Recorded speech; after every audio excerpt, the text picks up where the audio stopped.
welcome to another episode of the Wrestling Show. With us tonight so far, we have Mr. Jason Stewart. How are you tonight? Oh, doing good, man. Doing good. Yep, so far ain't nobody out there in YouTube chats unless you ain't saying anything. Remember, if you don't say anything, we don't know you're there. So if you're out there, just at least say hi so we know you're there. Well, good evening to the YouTube monitors. MKJO just popped in. Evening, sir. So, how's your day been? My day? Yeah, Oh, not too bad, I guess, man. A little tired, working. Weather was beautiful, though. I just really took too long of breaks today. Just couldn't get myself into second gear, you know what I mean? yep, been there before. You get one of those days where no matter what you do, you just can't seem to get the motor revving, right?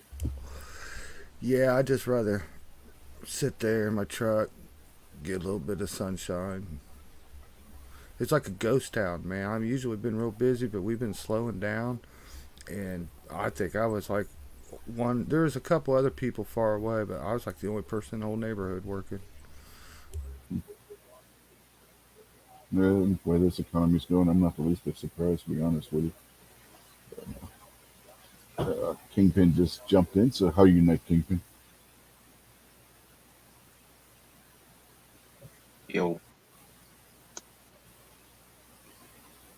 Man, that is not an answer. I'm all right, man. How you guys doing? Not bad. Yeah, man, loved that video of them Rugers. Man, those are looking good. Yeah, when I texted you, man, I couldn't get the comments to work, but I was using my phone. When I went on the computer, I was able to make a comment. Uh, but yeah, man, I sure would like to have one of those stainless steel Mini 14s, man. I really would. Yeah, I ain't got a chance to watch the video yet. Thanks for the spoiler, man. By the time Kingpin put that video up, about the time I was finishing getting mine set up, so yeah, I ain't got a chance to see this video yet. What's up, MKJ? How you doing? Hey, you know you can Ruger's selling those uh, folding stocks just like the A team had for that stainless. Boy, that would be nice. Oh no, no, no. You didn't like the A team, man? Come That's what on, man, made that what's wrong rifle with you? famous. I could buy another one for that. Fiend dogs out there. I could buy another one for that, but I wouldn't do it to mine. Yeah, that would work too. Basically, I could probably couldn't buy another one for that. Prices for them are probably outrageous right now. Oh yeah, prices Yeah, on the Mini 14s are crazy. Mini 14's over $1,000. Hell, I think that stock is 250 or 300. You can get it for the Ruger 1022 too. That would be cool to have a match set. Yeah. Fiend dogs out there now, so even the you fiend dog. Jason must be mad at me. Why? Yeah, the Ruger 1022 is another gun I would never have.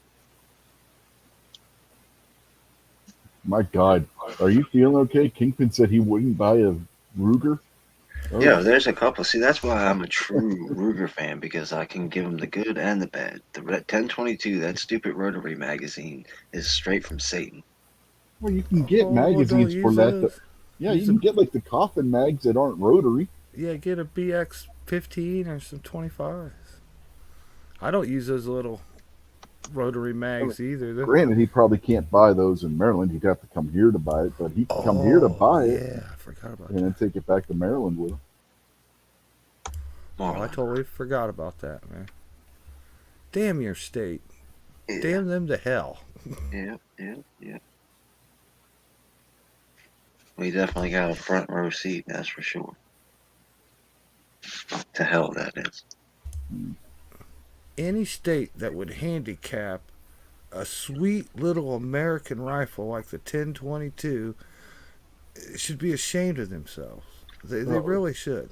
They should no. resign in disrespect to the highest order. They should resign with their heads hung for that.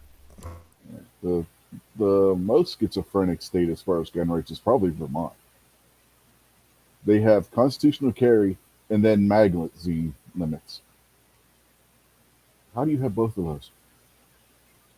You know, Maryland should get rid of that law, and for their punishment, they should send you some regular size magazines. The only special reason, MK Joe, really, is just because I saved the 5.56 for the AR, uh, and I got a couple different boxes of 223s, so I got a stack of boxes that I kind of use just for that. Not that it means that hey, I just I sighted it in with that stuff. So the occasional time that I take it to the range, I generally take the same box with me. Uh, and I really just saved the 5.56 for the AR. Yeah, Bean I Dog says they're blaming Pennsylvania for what happened up in Buffalo today. Why am I not surprised by that? If it's true, doesn't surprise me in the least. yeah I only shoot 223 out of mine too. Uh, no problem with it doing 5.56 or any of that, but that's got a big heavy bolt. That's got like a Garand style bolt on it, and man, it's that bolt's big and heavy, and it's slamming hard anyways. There's just really no use to put 5.56 in it.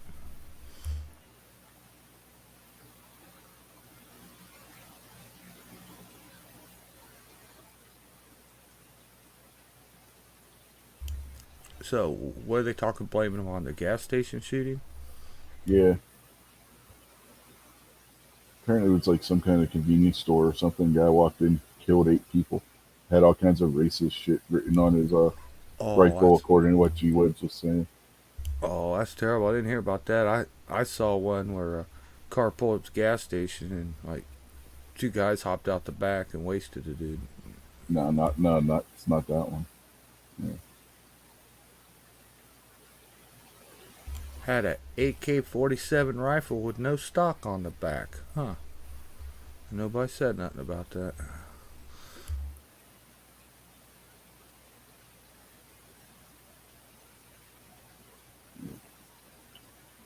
So yeah, there really hasn't been much in the wrestling news this week, to be honest.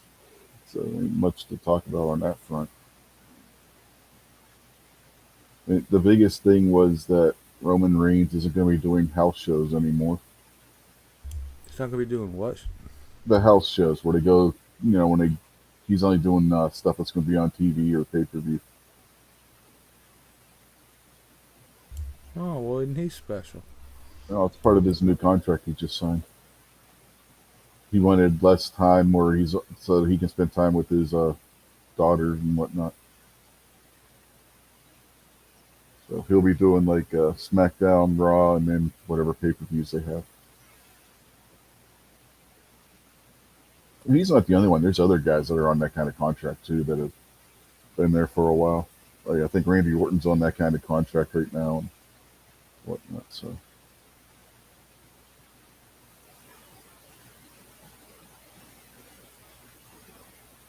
yeah, it's like the biggest news. And then you were asking me about Charlotte's condition after the pay per view. According to reports, they were told that she broke her arm, but there's also rumors that that's just because she wanted to take time off. So that's how they wrote her off. Take it for what you will, but that's the story that's going around with her condition, why she lost to Ronda Rousey. So that was that. Those are like the two biggest stories. Yeah, there hasn't been any new information on the New Japan AEW show. There is a New Japan pay per view going on right now that I forgot completely about. It's actually not far from Kingpin and I. It's taking place in DC. And there's actually some of the Japanese guys that are there for it. So Japan has really relaxed their COVID travel ban a lot. To where guys are going back and forth between here and Japan now on a regular basis. Whereas before, you had to if you left Japan and you wanted to go back, you had to go into quarantine before for something like 12 days to 2 weeks before they would let you leave your hotel room. Whereas now, guys are going over, doing an event over there, coming right back like we used to do. Fiend Dog says Virgil is sick. He has stage 2 colon cancer. Well, you know, when you're doing the kind of cameos he was doing, that's bound to happen. Not to make light of it, but I don't know if you guys remember that. But, when Midnight Range was showing the kind of cameos that Virgil was doing. But yeah, in all seriousness, uh, well wishes out to him and hope beats the cancer. What kind of? I don't understand. I didn't watch Midnight's thing, so I don't. What are Oh, you talking you didn't see? Um, about? let's just say he was Porky Piggin on Cameo. So walking around naked gets you colon cancer? Well, he may have been doing some other stuff at the same time. Oh, all right. So he was doing weird stuff. Yeah, But with his butt. uh, in that general vicinity, yeah. All right, okay. What's up, Buck?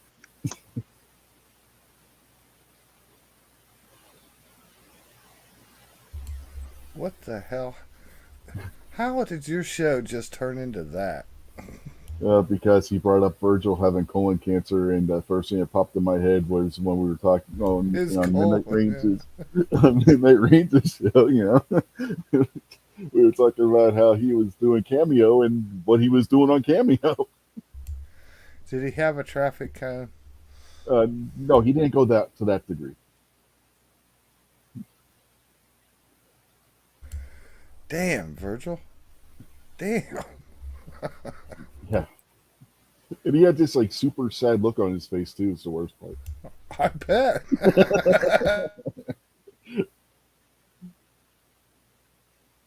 He just had the look on his face of a guy that's like, how did I get to this point in my life?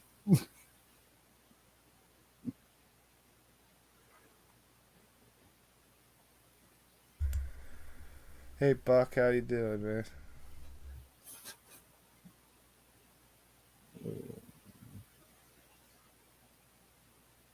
It was bound to happen sooner or later, Fiend Dog. It's not your fault. You want proof of that? Go back and watch a couple weeks ago the This Week Unloaded episode when we were talking about cars. And look at the rabbit hole Rob got us down on that episode.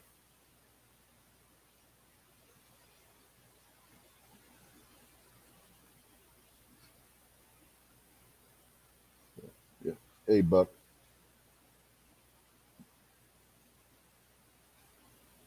You guys want to play some trivia? Do the quiz thing again, like we were doing last time?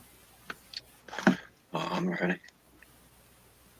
I'm going to pick the categories this time, so you guys are going to just All have right. to wait and see. Be efficient about it. You ain't got all day here. Oh, hush. Let me go with you. Moving the kids out. There you go, Buck. Tell them. Don't let the door hit you where the good Lord split you.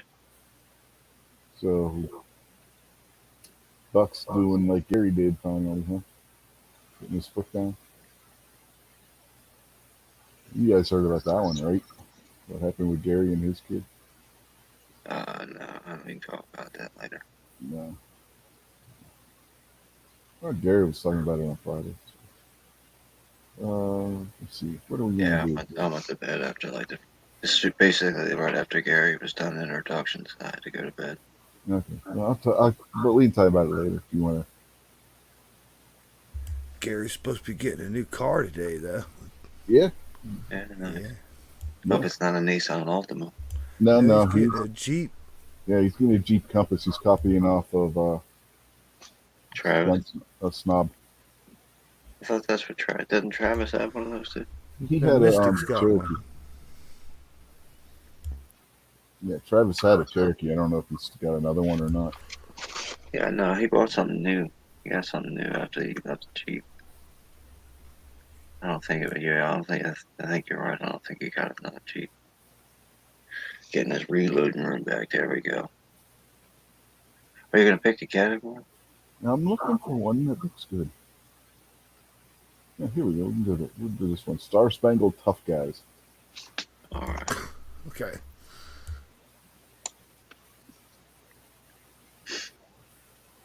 Let's see. This wrestler was very tall, but wanted to be even taller, 8 feet tall. His solution was lifts in his shoes. He wore silver trunks and red trunks with red trim, and matching boots completed the look. He competed in WCW. What South American wore this colorful outfit? Was it El Gigante, Big Daddy, Tarantula, or Big Show? I guess El Gigante. What do you think, Jason? Uh, South American. Yeah, that El Giante. That El sounds about Gigante. right. Yeah. Yeah. All right. This tag team was out to intimidate with a costume. They wore mohawks, spiked shoulder pads, face paint, and biker boots. Oh, I'm scared. Under what name did they travel? Were they the Killer Bees, the Road Warriors, Demolition, or Kelly Kelly? All right, we gotta take little programming break. Uh, Garage Guy has joined us. Hey, Garage Guy, thanks for joining us. He picked El Gigante. Buck picked the third one. MK Joe and Fiend Dog picked El Gigante on that one. And then, could you repeat that question? It looks like Fiend Dog saying LOD. Yeah. This tag team was out to intimidate with a costume. They wore mohawks, spiked football shoulder pads, face paint, and biker boots. Ooh, I'm scared. Under what name did they travel? The Killer Bees, Road Warriors, Demolition, or Kelly Kelly? The greatest tag team, well, the greatest wrestlers of ever, the Road Warriors. That one's pretty much a given, right? Yeah. MKJOs. Technically, one was a reverse mohawk. Is that him? Well, no, technically he had two mohawks. He had one on each side of his head. Remember, Jason, these questions are fraudulent. We already established that.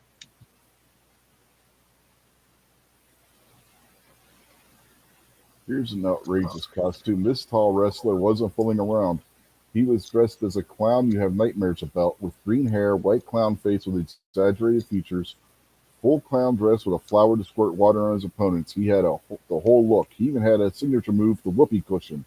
Who was this clown? Was it Randy Savage, Dink the Dwarf, Doink the Clown, or Bad Bozo? I used to like this guy. I thought it was good. So I'm pretty sure it was Doink the Clown. Fiend Dog went with Dink, but I didn't think it was Doink because it was a big, like, greasy, slimy looking dude. So I'm going with Jason and we're with Doink. Yeah, Dink was actually his tag team partner in the match. Yeah, Dink was a little midget. In the U.S., pro wrestling became popular on TV in the 50s. One of the first stars of this era was a flamboyant character with long, bleached blonde hair, unusual for the day. His beautiful velvet capes and robes helped him earn what nickname? Resplendent Ronald, Gorgeous George, Beautiful Bob, or Velvet Victor? I know. Yeah, I think I know. Kingpin, you want to go out of this one? Yeah, Buck and MK Joe said Doink the Clown for the last one. I'm going Gorgeous George on this one. Fiend Dog Yeah, says. I'll go Gorgeous George too. Yeah, I'll concur on that one. Garage Guy, Fiend Dog, Tactical Fud, they all say Gorgeous George. Hmm.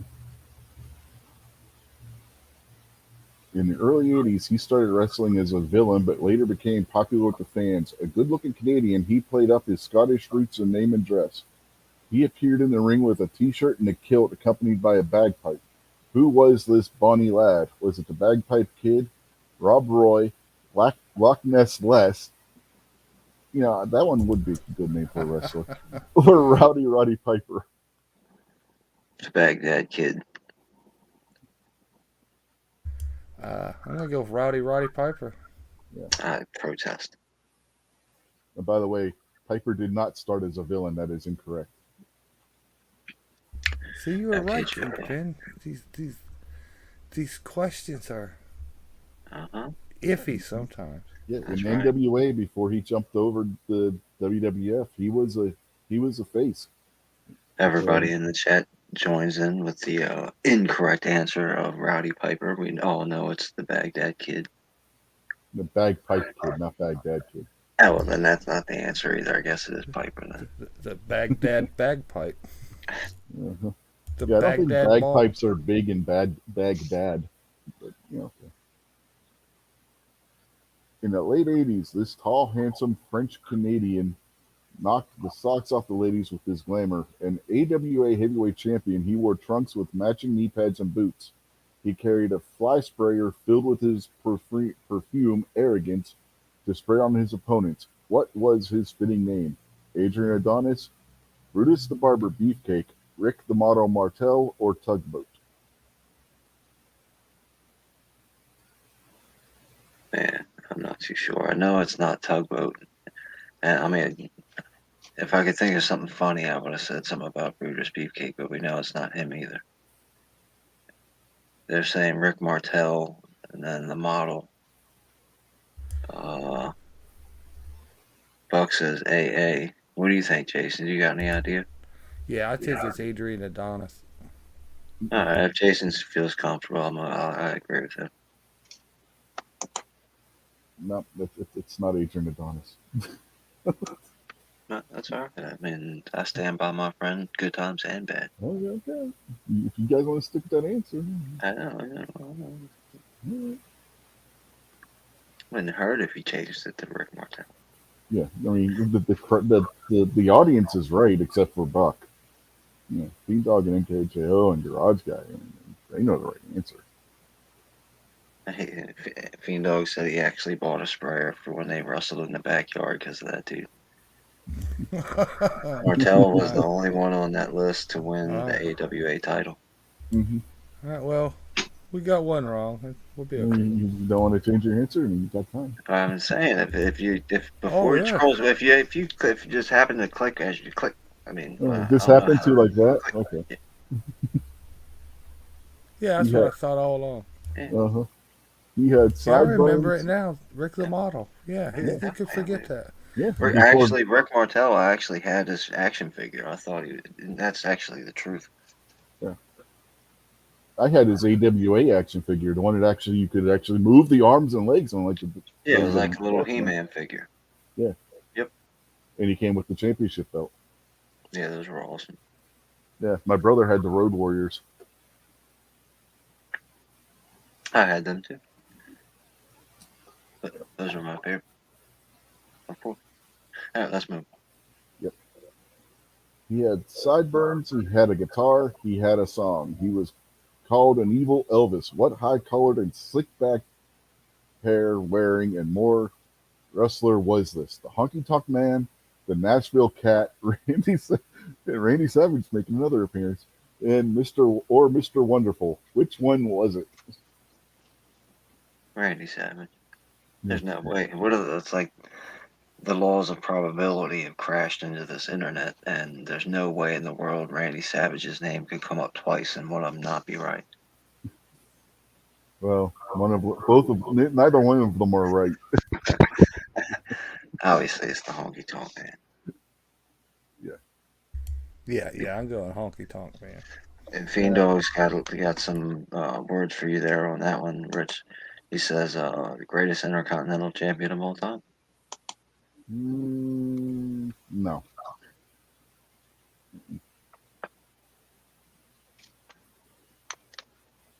I mean, it's written right there on the internet. It's got to be true. Uh-huh. You call him Fiend Dog a liar? Is that what you're doing? No, He's got a blue check. I'm going to agree to disagree. So, Okay, which one's next? hold on.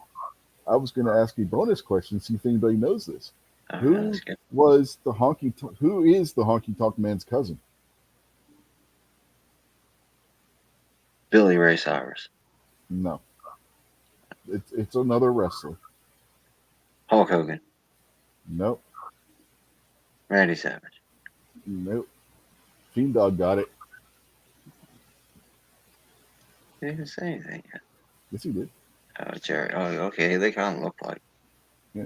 Jerry the King Lawler is Honky Man's cousin. Think Don't let me neon run my mouth tights. the whole time, Jason. Tell me to shut up. All right. Think me. Oops. Thick neon tights. Is that what you said? Yeah. Think neon tights. Add some fishnet cutout patches, Bond highlights, and a mullet, and some pruning shears. And who do you have? One man gang, Brutus the Barber Beefcake, Ravishing Rick Rude, or the Ultimate Warrior? Well, this one's pretty easy, man. It's Brutus the Barber Beefcake, man. Remember he had the shears? He gonna give you a Mm-hmm. haircut? Yeah, he had the hedge clippers.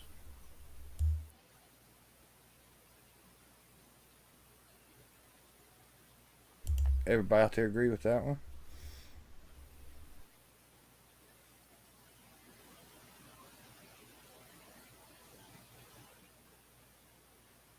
Anyone has said anything so far as Fiend Dog, but he does.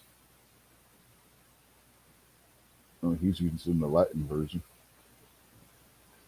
Covered from the tops of their heads to the end of their toes in gold, gold lame or spandex. What is their name? What is their name? Didn't reflect this tag team success in the. Okay, let's skip that is part. Their name didn't reflect the tag team success in the ring. Who were these masked men? The Killer Bees, Fool's Gold, Goldfingers, or Los Conquistadores? Fiend Dog says the Conquistadors. You did you get your question asking skills from Rick? That was rough. I didn't write this question. It's like when Rick's asking his questions for the quiz. I'm sitting there going, Yes, but the difference "What's going between me and on Rick here?" is Rick actually wrote his questions. I'm just trying to read the damn thing. The only team I've heard, I think I've heard of Los Conquistadors, but the only team I can really remember hearing of are the Killer Bees. Yeah, but they didn't wear gold. They wore the bumblebee looking print stuff. Yeah, I think I remember seeing these guys, man. It's the Conquistadors. Yeah. Remember they just had on totally gold suits Yep. and like black And around mask. the eyes Yep. and the mouth. Yep. Fiend Dog and MKJO both are saying those conquistadors.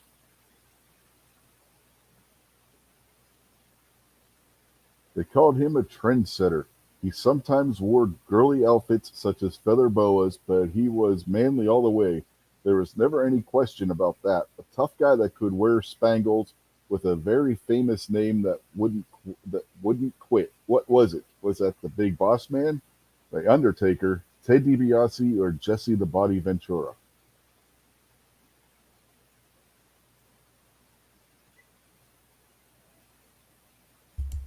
Uh, the only one that dressed like that out of that list there, really, it's Jesse the Body, man. Yep, that's what the audience is saying. Like Big Boss Man didn't wear boas. Undertaker didn't wear no boa. Ted Ted DiBiase. DiBiase, he used to wear. Didn't he sometimes have like a black boa or something to match his suit and stuff? But I don't remember if he ever had a bow. I remember him wearing like a scarf. yeah, something like that. So it's Jesse, man. I don't know why they gotta call it girly outfits, but he was just colorful. Yeah, and Jesse took that directly from Billy Graham, superstar Billy Graham, who did it before Jesse did. And I dared him to tell Billy Graham to his face when he was in his prime that he was wearing a girly outfit. He'd have tore their arms off. But let's submit this. And, yeah, first one was El Gigante, real name Jorge Gonzalez.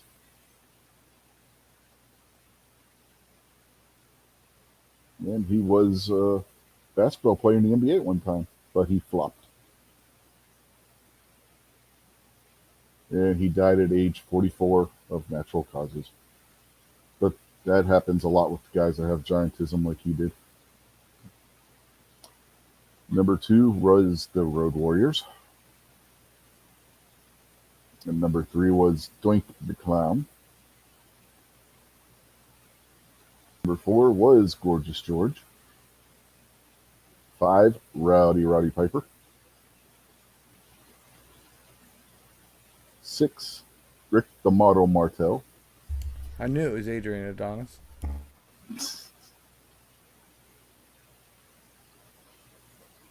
Seven was the Honky Tonk Man. Eight, Brutus Barber Beefcake. Nine, Los Conquistadors. And 10 was Jesse the Body. He's Jerry Lawler's cousin. No, Jesse Ventura isn't. At least not to my knowledge. Well, you don't know that I'm wrong. Hey, that's the first time I ever saw us get them all right. That's cool. No, it's not. You did Well, last I weekend. can. Oh, you got him on the pre-show last week before the pay-per-view.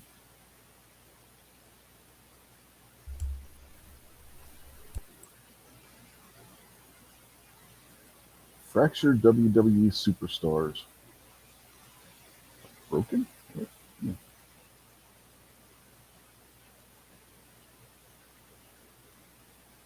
Okay. This looks too hard. No, you got to figure out the name from the silliness here. Jiff Hart He. Who would that be? Jiff Hart He. That's Bret Hart. Yeah. No, that's not Bret Hart. There's no the F. I can't even see the screen, so I don't know. I'm just going by what he said. Oh, okay, Jeff Hardy. Yeah, that's what Fiend Dog said. So. Man, I There's gotta no. type. There's no Y. Like I said, I can't see the screen, so I don't know. So the he is the Y song. See, Jeff Hardy, Jeff Hardy. See how this works? Well, yeah, but that's for Oh, Jason. okay. Remember, It doesn't have to be those exact letters mixed up. Okay. it's Right. You got, fraudulent. It's fraudulent. Yeah. So the next one's like Brock Lesnar. yeah, the next one will be Brock Lesnar. If I can remember how to spell. I B remember. R O C K. I know how to spell that. I think it's Leas or Lesner. I think that's it. Trey Because Pull it's Ache. Lesnar. Trey. Yeah. Does anybody out in the crowd know how to spell it? I don't remember how to spell his last name. It looks good. Yeah, good enough. Yeah. Trey Pull Ache. Trey Pull Ache.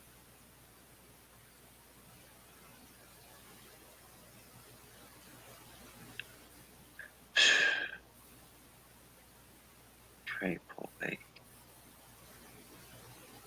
Where's Garage Guy? I'm thinking that's Triple H. Yeah, triple. Yeah. Well, Yeah. Triple H. it's only 2 words, though. Are they going to count H as a word? I guess. All right. Let's go for it. Okay. Beak show. Uh-huh. Okay, I get what it is. Beak show. Big Show. Mm-hmm.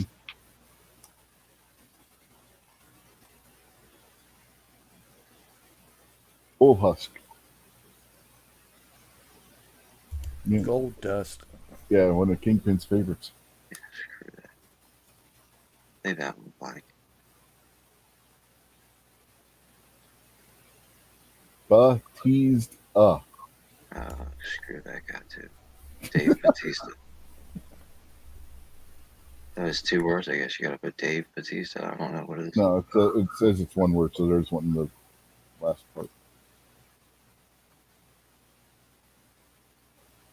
Scootstein Scootstein Scott Steiner. Yeah. Yeah. Okay. Yeah. Does she spell it with one T or two? I don't know. I'll ask him next time I see him. Okay, you do that.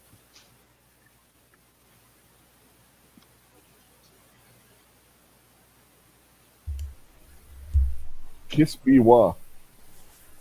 I'm Chris surprised. Benoit. Yeah, I'm surprised. I'm surprised they have this one on there because everybody else is written him out of existence.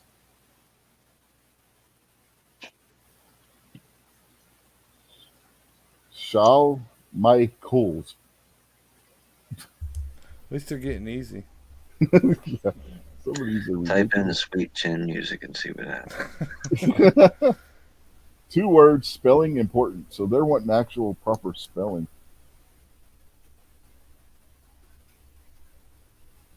Pretty sure he spelled it with a W. Yeah. Uh, The Harry King. The Harry King? Oh, okay, I know what it is.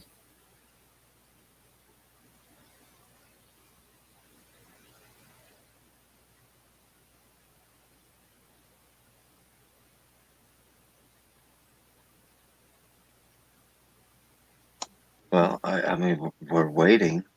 Oh, I didn't know if you guys had a guess. Apparently, clearly, we didn't. The hurricane. Okay. Oh, Okay, I isn't that got one of this the one. real big fat guys? No, he was the Shane Helms from WCW. He came, he came over to WWF and they turned him into a superhero, the Hurricane. Fiend Dog said Larry King. Yeah, that's what I thought at first too. Then I was like, the Hurricane. Okay, man, I got this one. Okay, what is it? Trish Stratus.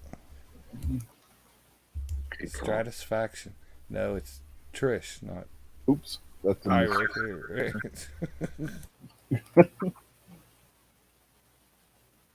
There you go. Stratisfaction. Mad Hardy. Hardy. Mad Hardy. Yeah. Yeah, I think we know who this is. The second half of the duo.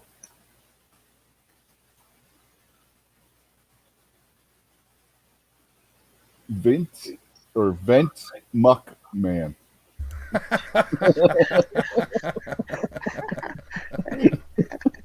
That's stupid.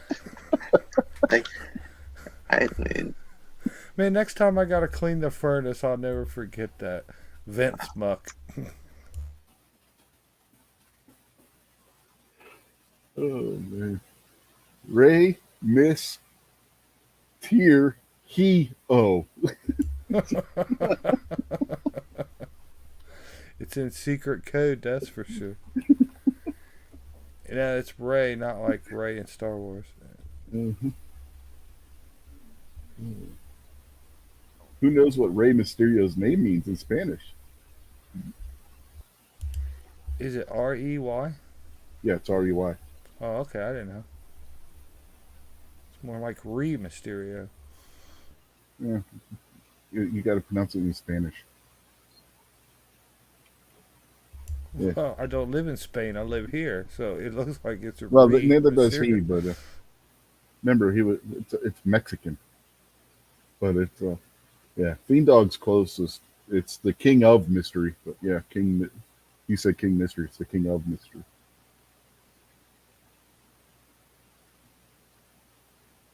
Reek full hair. there's some intern sitting in some cubicle somewhere that had to come up with these, and like he couldn't leave, didn't go home until he, got 15 of these things rolled out. Uh, So he had to spend 2 hours looking up names on the internet because he'd never heard of any wrestler before. It, it, yeah. no, it's like somebody doesn't speak English or from German or something trying to tell us who the wrestler was. Yeah. Exactly. Reek That's what. full hair? Yeah. But I'm telling you right now, I'm going to retabulate the score. Any we got wrong because of spelling, we're going to count it as being correct. We're going to hit that and Yes, number one was Jeff Hardy. Uh, Yeah, see, we got the Brock Lesnar run wrong because of spelling. It's an A, not an E for this. So we're going to count that as correct. Yeah, screw them. that's too technical. They were counting H as a word. So there's 26 words in the English alphabet. Yeah, apparently. And it's got one too many D's and gold dust, but we're going to count that as correct as well. Ah, you guys got that one wrong. You shouldn't. You should have skipped that question anyway. Scott Steiner. Yes, Scott Steiner does have two T's, okay, not one. Some people spell it with only one T. And Chris Benoit. It's Benoit. And they only count him as being Intercontinental Champion. The guy was WWE World Heavyweight Champion, for fuck's sake. And WCW World Heavyweight Champion.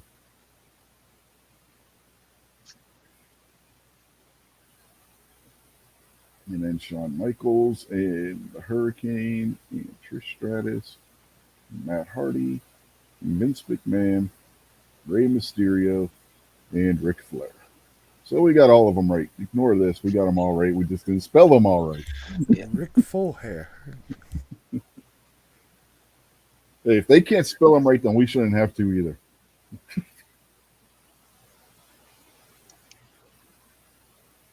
Can we like upload our scores to some like national average or something? If I had an account and signed in, but I don't have an account.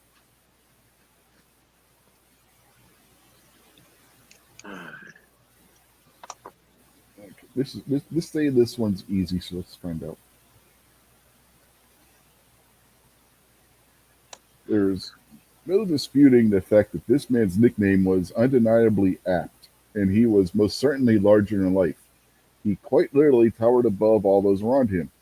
What was the nickname of this modern version of Goliath? Greg the Colossal, Tim the Titanic, Andre the Giant, or Hulking Henry? What's the name of this category? Uh, what was moniker a wrestler? What does that even mean?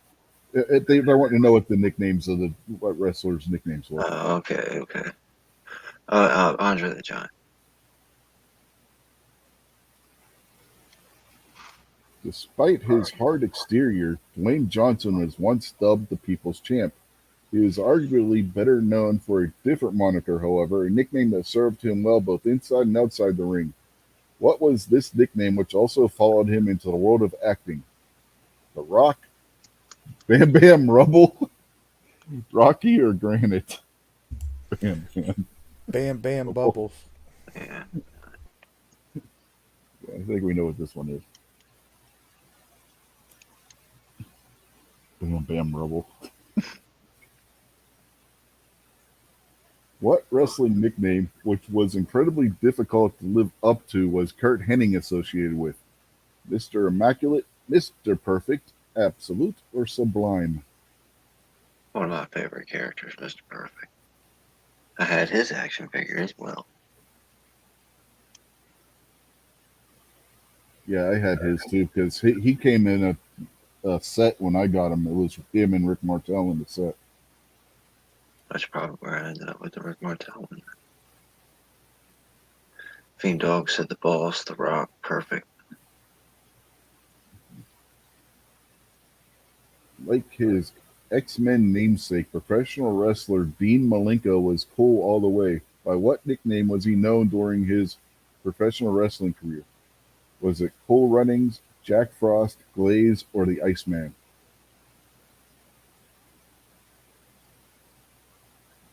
Oh, I wouldn't. I have no idea. I wasn't even paying attention. Cool Runnings was that stupid Jamaican movie. Mm-hmm. Now they're asking what Dean Malenko's nickname was. I've The heard the name. Iceman, Dean Malenko. Yeah. Yeah, that's right. Good call, Jason. Fiend Dog said it was always fun to spit out the gum and slap it. Mm-hmm.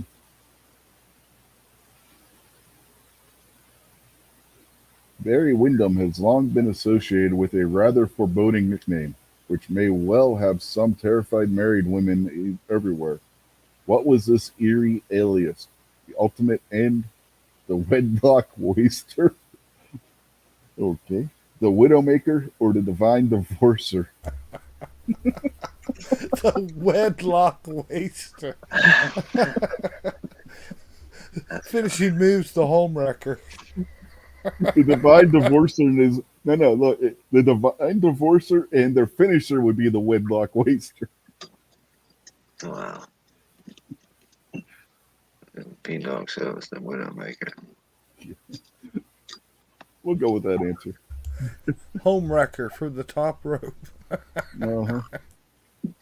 Brodus Clay had a nickname that could be perceived as hip while also stirring up images of woolly mammoths and cavemen. With this in mind, what then was the one-time bodyguard's memorable nickname? The Flash, Cave Kangaroo, Jurassican, or the Funkasaurus? We've talked about this before, so you should know it. Yeah, MK Joe, I'm definitely right. I have no idea. Yeah, I don't have a clue.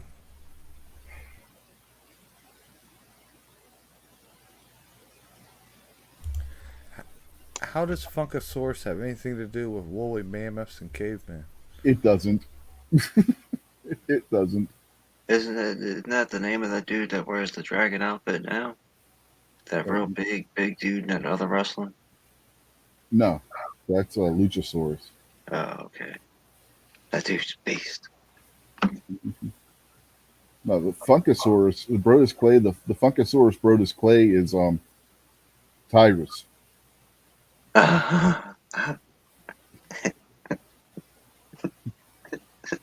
I knew you know who it was as soon as I said it.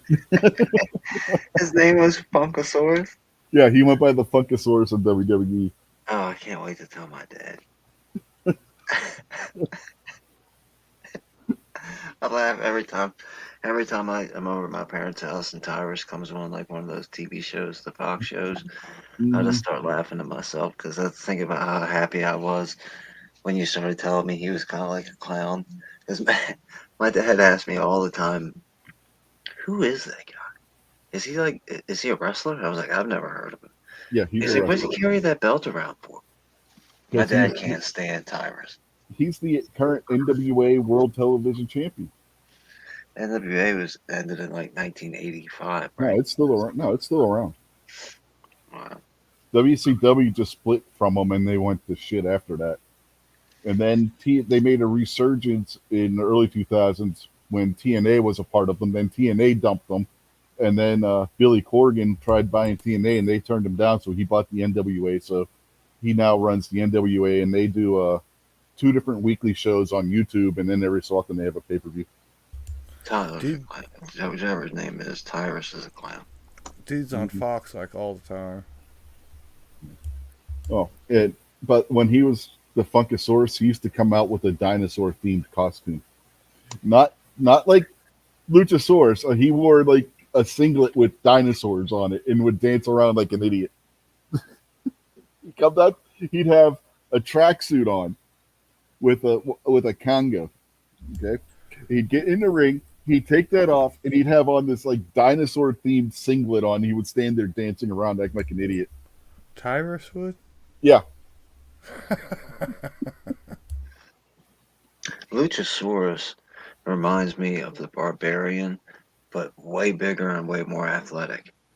mm, Tyrus reminds me of the fact teacher from Billy Madison that was also the wrestler. I don't remember the character's name, but you guys saw Billy Madison, right? uh-huh. Yeah, so he reminds me of that guy in his wrestling. Okay, let's move on. Some wrestlers stuck around the scene for so long that they became associated with more than one nickname. Which wrestler who appeared to like a certain part of the English alphabet was known as both the Cerebral Assassin and the Game? Was it Triple H, Rikishi, Tajiri, or Chris Jericho?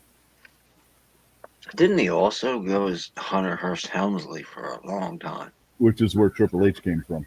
Right, but that's what I mean. So Yeah. there should be another full whole jammy of an answer right there, because Well, hell, he had another name in WCW from that before he jumped over to WWF.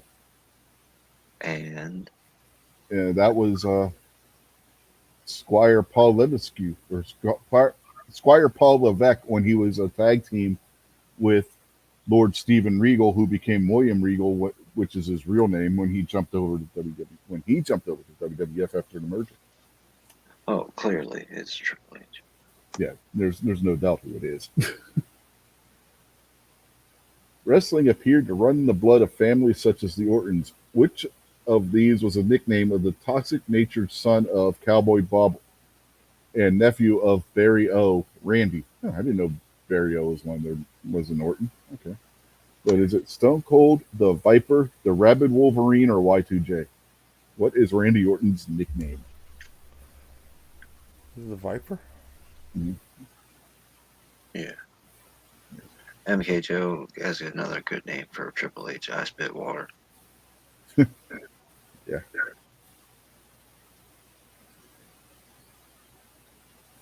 With so many people taking to the ring over the course of wrestling history, it comes as no surprise that some nicknames were not exclusively associated with the particular wrestler. Which of the following wrestlers was not nicknamed the Nature Boy?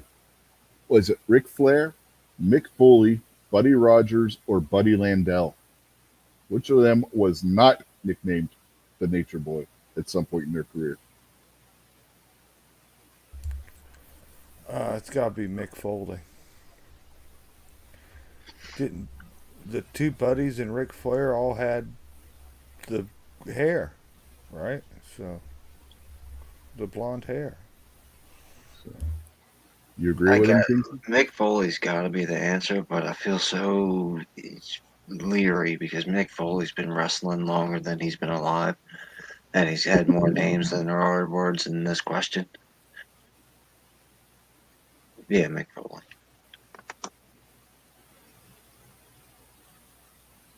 Wrestling has never been activity just for. Shouldn't there be an A in there, or an in there? There's never been an activity just for men. In fact, many of the WWF, WWE divas, this must be old because they don't use divas anymore, employed over the years would have attested to. One such diva was a Canadian who was so prominent in the world of wrestling entertainment that she picked up the moniker Toronto's gift to the WWE. Who did this nickname refer to? Was it Lita, Jazz, Jacqueline, or Trish Stratus? Which one of them is from Canada? I think Trish is from Canada, right? Yeah, she's from Toronto. Okay, she's the gift. Yeah, that can't be her then.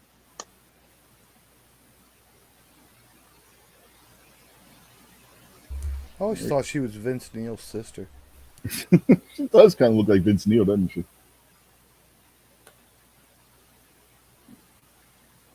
Number one was Andre the Giant. Number two was The Rock. Three, Mr. Perfect. Four, The Iceman. Five, The Widowmaker. Six, The Funkasaurus. Seven, Triple H. Eight, The Viper. Nine, Mick Foley. And 10 was Trish Stratus. So you got 10 out of 10.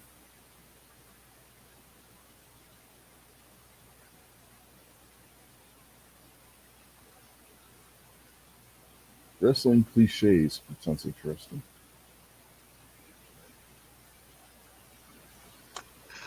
Has Trish Stratus fell off, MKJO? Or are you just talking about Vince Neil looks like a dead man with long hair? Hang on a minute, man. Give me like a minute. I'll be right back.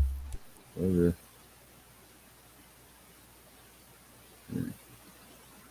So he doesn't think she looks like Vince McNeil anymore. Yeah, probably not anymore, but at one time,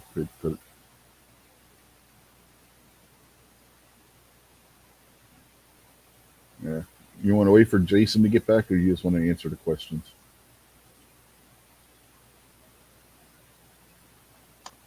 We can give it a second. I don't know. See if I don't know. Give him a couple of minutes to see how long he's going to be. But so that's what I was asking MKJO. Did Trish Stratus she become like ridiculously ugly, or She's not blonde anymore. because last time I saw Vince Neil, he looked like that Aerosmith guy, after about 4 years of being dead, they both fell off. One much more than the other. Vince Neil, yeah, he looked like he was dead a few years before. Yeah, Trish had a couple of kids, and she doesn't dye her hair blonde anymore. Last time she was on WWE. And she was still a pretty lady. I didn't think she was like obviously scantily clad and all that kind of stuff made her better, but I never thought she was. I put her about a good 7, 7.5 on a famous chick, obviously.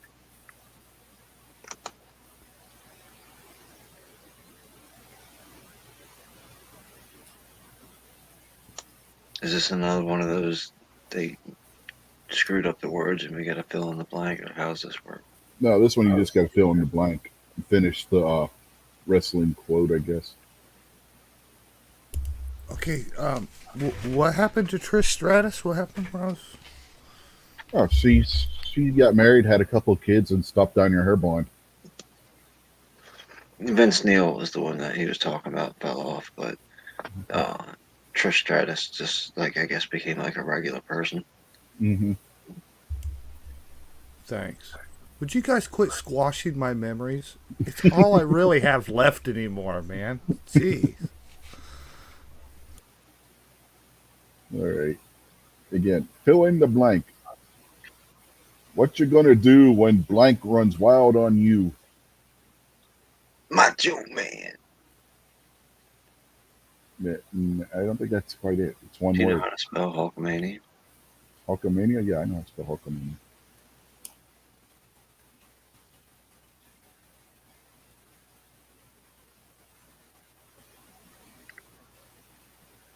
I wasn't being like insulted because I couldn't spell Hulkamania. Is It's that why it's called WrestleMania? Because of Hulkamania? you'd have to ask Vince.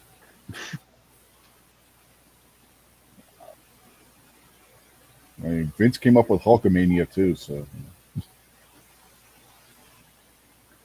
it's blank, folks. Is it Showtime, Crusher Time, Happy Time, or Time for Crusher?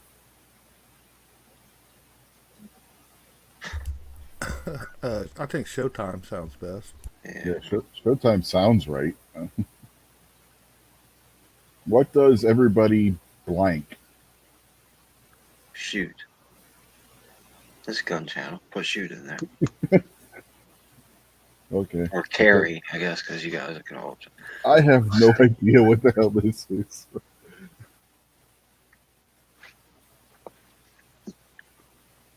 What It's or what does everybody want? yeah, that's what I was gonna say. It could be want. I just thought of that Al Snow thing. You what does everybody want? Head. What does everybody want? Me. What does everybody need? Head. And he would hold up like the mannequin head.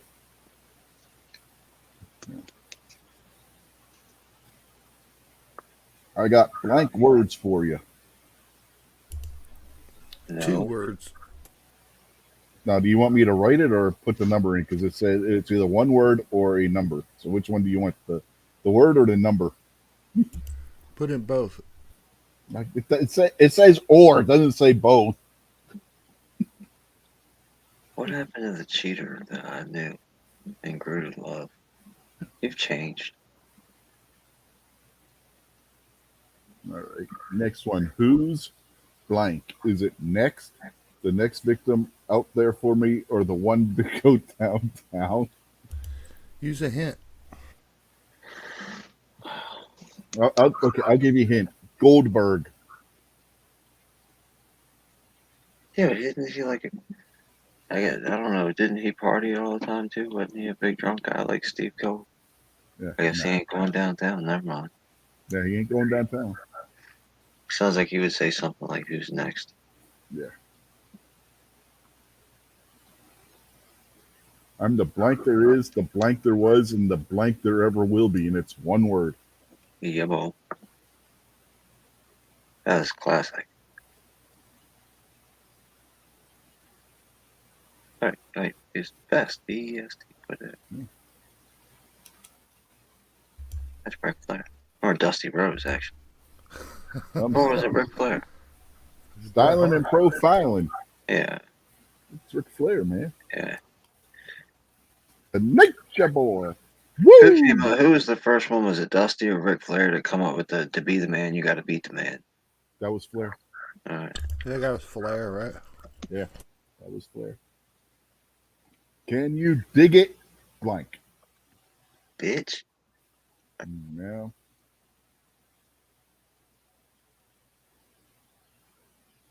The next word I want to say is going to start with an N, so you better ask Jason. I don't know. I thought "Can You Dig It" is where it stopped.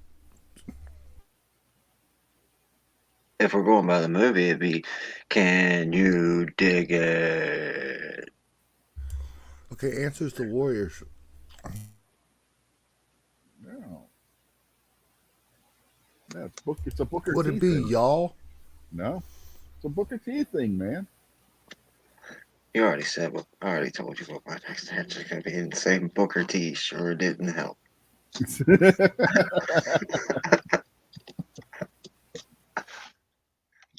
I have no idea.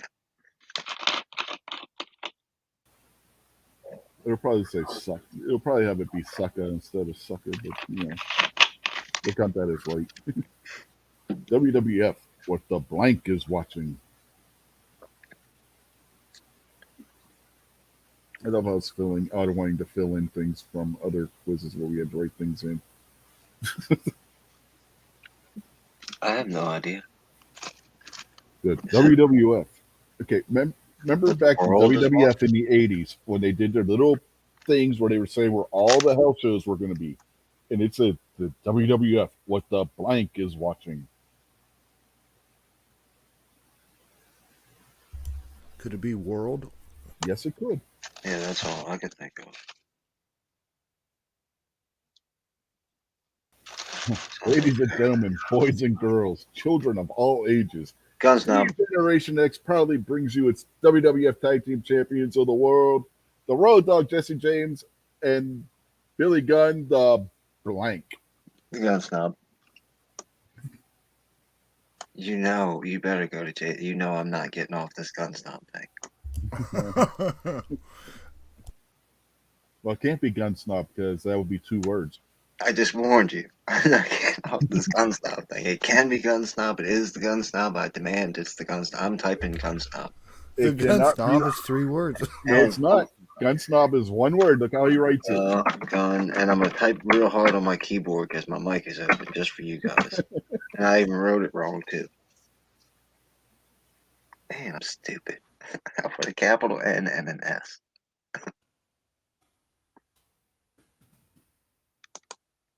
I have no idea. What was the answer? New Age Outlaws. Hey, let's see. I told you how to spell Hulkamania. But yeah, number one was Hulkamania. Two was Showtime. Three was Want. Four was Two. Who's Next was number five. Six was Best. Seven was Profiling. And yeah, it wanted Sucka instead of Sucker. But yeah, we're going to Technical. count that as correct. They went with the hard R, Makojo. Hmm. But the world is watching was number nine. And the New Age Outlaws was the 10th one.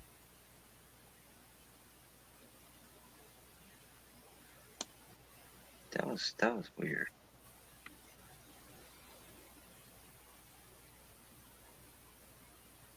You guys want to take a guess at wrestler real names? Oh, no, that would be impossible. I know a few of them. Dwayne, okay, this is asking, this one might not be so hard. This- They're going to give the wrestler's real name, and you got to figure out the wrestling name that they use. So, Dwayne Johnson, Too easy. that's what it says. No, that's his answer. Too easy. 2 words. Too easy. No, that's, Too sweet. Woo! He is pretty he's sweet. not in the Bullet Club, so he can't be too sweet. I think he might be in some type of club. Glenn Jacobs. Oh, I think That that's the should X-Pac character. no. It should say Mayor Glenn Jacobs, Oh, okay. Now it's Mayor King. of Knox County, Tennessee. That's Yeah. King. Yeah. Mark Calloway. That's the Undertaker. Mm-hmm. Oh, his Kingpin didn't hesitate there. Mean Mark. Would help if I could spell. It's Undertaker. Rodney Unoi. Ooh, that could be a shit. Which one is Rodney? Are you pronouncing the last name right? Yeah. Uh, Is that Rocky Atlas? Rocky from Tony and Atlas. no, that's one of those Samoan guys. Tony Atlas was my favorite wrestler. The Unois are the Rock's family, Roman Reigns family, the Usos family. Which one of them's Rodney? So that's the Uso tag team guys. Yeah, but no, I don't know if Rodney's one of them or not. It's one word, so it can't be any of those guys. It's Rikishi. Is that You right? think you think it's Rikishi? I don't know. That's what I'm saying. What other Yeah. choices are there? Because Roman Reigns is 2 words, and the other tag team guys are all. I don't even know how you spell Rikishi. We're gonna put that and we'll say it's right. We're not gonna. I'll find out right now. Rikishi. All right. According to Wikipedia. Shut up. It's Rikishi. Hi. Okay, I forgot one letter. I didn't cheat, so I just got a spelling, so I don't know any other information about Yeah. it. We'll go with that. I don't know. I mean, it could be asking for the Alpha or Sika for crying out loud. I don't know who. Those Or were the Umaga. original Captain Lou Albano guys, right? Yeah. I know the answer to number 5. Okay, what's number 5? It's Virgil. No, it's not. Michael Hickenbottom. I know who that is. That's Virgil. And it's No, cool. it's not.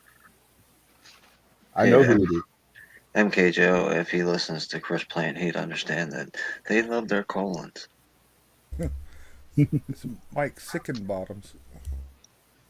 So who's Hickenbottom?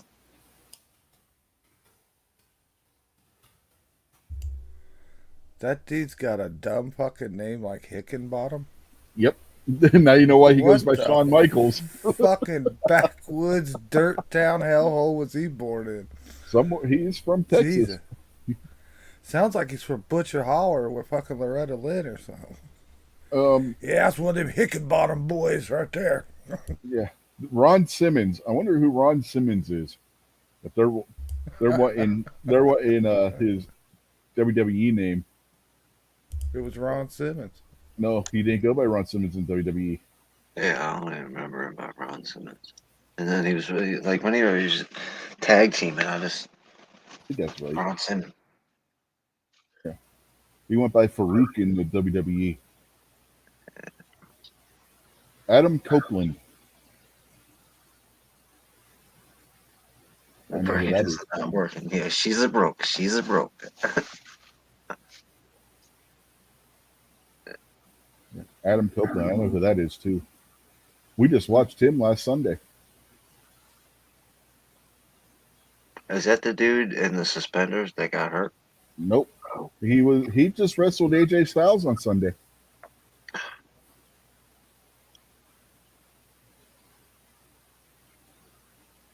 I have no idea. Last Sunday, we watched him Edge? wrestle. Yes, it's Edge. Christopher Irvine. I know this one too. I have no idea. What shows he wrestled on? Currently AEW, but he's wrestled for WCW, ECW, WWE, and now AEW and New Japan Pro Wrestling. I have no idea who he is. He's also got a rock band or a heavy metal band, if you want to be more specific.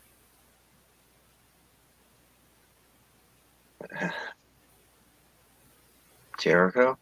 Yeah, All right, thanks, That's who I was MKJ. gonna say, Jericho.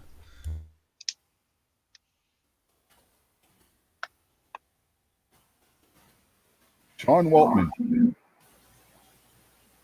Now, which one do they want? He's got so many different names. He's the 1, 2, 3 Kid, X Pac, and Six Pack. Which one do they want? I hate that guy. Don't even answer that question. It's 2 words. Yeah, it's 2 words. Right, stupid loser. Greaseball. I don't like that. He's the guy who came up with the whole Xing across your crotch thing. Mm-hmm. Shit, we'll go with that, and we'll count it right anyway. Yeah. Steve Williams. Oh, I know this one. This one, I know 4 words. I know this one. Is it Stone Cold Steve Austin? Yes, it is. Yeah. He went. He changed his last name because there was already 2 Steve Williams in professional wrestling. Well, that's his like real name now is Steve Austin, right? I don't know if he ever legally changed it to that or not. To be Uh, honest with you, some guys do, some don't. I don't know if Austin did. Yes, it was The Rock, of course, for Dwayne Johnson. Then Jacobs is Kane. He also was Fake Diesel and Isaac Yankem.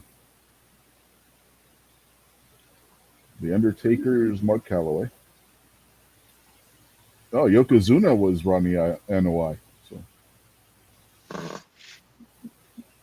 yeah, guess I should have cheated. this is a few years old because it said he passed away earlier this year. No, that was a few years ago. But don't feel bad. Only 28% of the players knew who the hell Ronnie Anoi is. Kamala Like Harris died a couple years They cheated. They used Google or something. Michael Hickenbottom was Shawn Michaels. Good thing he changed his name. ago. Uh-huh. Hey, I spelled Farouk right. Nice. Edge, of course, is Adam Copeland. Christopher Irvine is Chris Jericho. And they wanted X Pac. You know, they said 2 words, right? X Pac is 1 word because it's a hyphenated word. I know X is a word. Remember on Triple H, H was a word on its Oh, own. yeah, but that wasn't hyphenated. Doesn't matter. X Fraudulency. hyphen You Pac is 1 word. could what? But it What? says accepted answers Yeah, without it.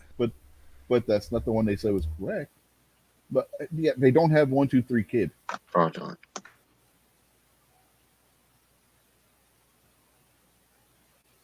And then 10 was the last one was Stone Cold Steve Austin.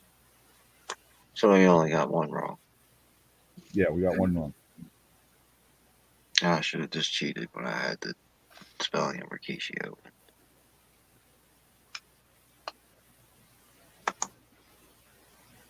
Well, we would have heard you cheat because you cheated and used the Oh fucking yeah, race. yeah, I cheat like the mafia. I do it out in the open. What are you gonna do about it? Mhm. Call Susan Machiki. Tell her. Yeah, do finish these moves. Yeah.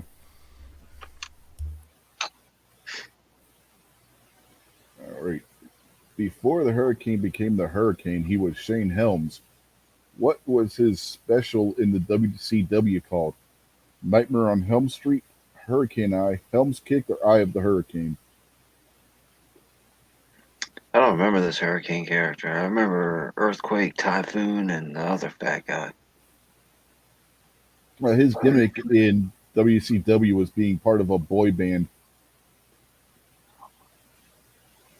Maybe Eye of the Hurricane sounds like something catchy, like a lot of people would end up using. Well, that would have been before he was the Hurricane. Nice. So before the hurricane became the hurricane, he was Sean Right. Helms. Okay. Uh, I don't know. Obviously, it's one of the Nightmare on Helm Street or the Helms Kick. I think it's probably Nightmare on Elm Street because you still had the Nightmare on Elm Street movies going on at that point. Yeah, that sounds good to me. Yeah, let's go with it. In the closing days of WCW, then champion Booker T was on a stage where he would mock The Rock. What was the name of his special back then? The Harlem Sidekick, the Stroke, the Bookend, or the Rock Bottom? Man, I remember Booker T was famous for kicking the crap out of you, like right in the face. But wasn't the Rock's finishing move the people's elbow? No, that was the setup to his finisher. He did the rock bottom, right? Uh-huh. And Booker T copied it. What did Booker T call it? So it's definitely not the kick thing then. What's No. the second one say? The Stroke is what the second one says. I guess maybe the bookend. Yeah, it's the Bookend. Somebody did have a move called the Stroke, but it wasn't Booker T. Oh, that was that announcer guy. What's his name? Jim Cornette? No, Jim Ross. That was a stroke joke because Jim Yeah. Ross had a stroke and his face No, is all jacked up now. no, he had Bell's palsy. Had No, strokes. no, he didn't have a stroke. He had Bell's palsy. That's what caused that. Jerry Lawler had a heart attack on Raw the one night. They were in Montreal, and Jerry Lawler had a heart attack right there on TV.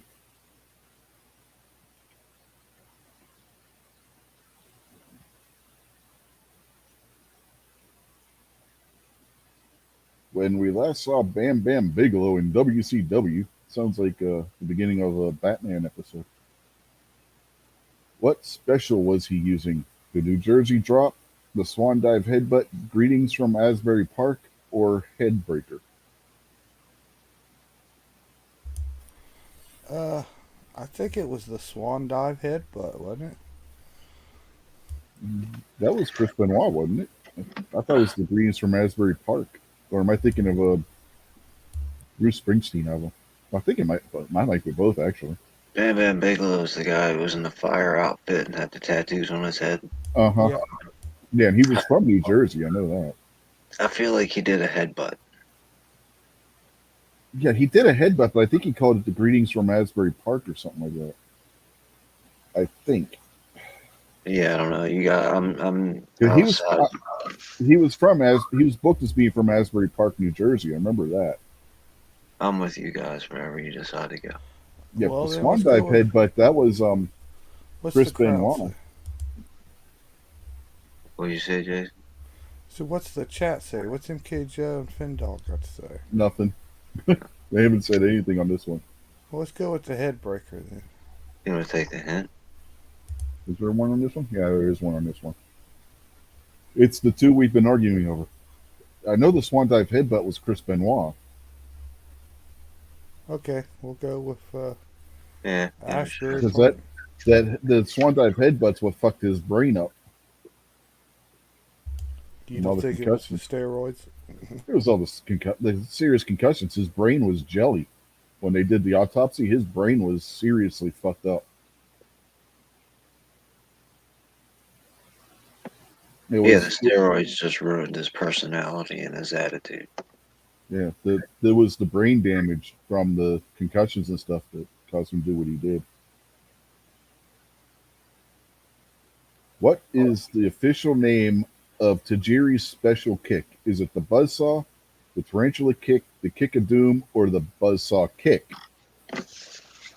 I don't know who this person is. Well, his nickname is the Japanese buzzsaw, so there's a clue for you. Okay, well, I'll go with the buzzsaw kick then. See, these are, as long as these questions don't end up being fraudulent, these are pretty good because some of them are you got to think about, but you can get the answer, and then some of them are not really too sure, even with Rich's help. So it's challenging, Which Sting special is Bret Hart's sharpshooter very similar to? Is it the Scorpion Deathlock, the Stinger Deathlock, the Indian Deathlock, or the Deathlock? Scorpion. Yeah, Scorpion Deathlock. Hmm.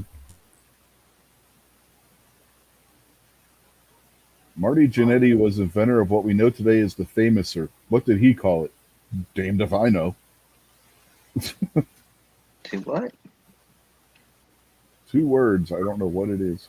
Marty, you say it again? Marty Jannetty, Shawn Michaels' old partner. Marty, I thought Marty Jannetty was one of the Rock and Roll Express guys. No, he was one of the rockers or the Midnight Rockers. Yeah, I don't The Rock and Roll Express were Robert Gibson, and Ricky Morton. know. Okay. Marty Jannetty was known as the Freemason. Is that what it said? The Famouser. He created what was known as the Famouser, but what did he call it? And it's 2 words. And the Famouser was Billy Gunn's version of it. Can you describe the move? Um, I cannot picture for the life of me right now. Yeah, it's I mean, we can write something Mad Lib style in there, or we can just leave it blank. Yeah, I don't know. I honestly don't know. I assume you don't know, right, Jason? No, but I'm desperate enough to be searching Google. Go for it. We can come back to it. We'll come back to it. Go ahead and check it out. Okay. I'm not sure on the second one either. Before Canyon became Positively Canyon, what move did he use as his special? Was it the downward spiral, the inverted DDT, the renegade drop, or the flatliner? I don't know about this one either. I've never even heard of this person either. No, I've heard of Canyon, but I don't know. I don't remember what the name of his move was. I'm thinking downward spiral, but I'm not sure. We want to take a hint on that one? Yeah. So you were going to say something, Jason? Yeah, it just dawned on me what the answer was to the other one. What? I think Marty Jannetty's finishing move was the rocker dropper. There we go. Rocker dropper. If it's not right, it is now.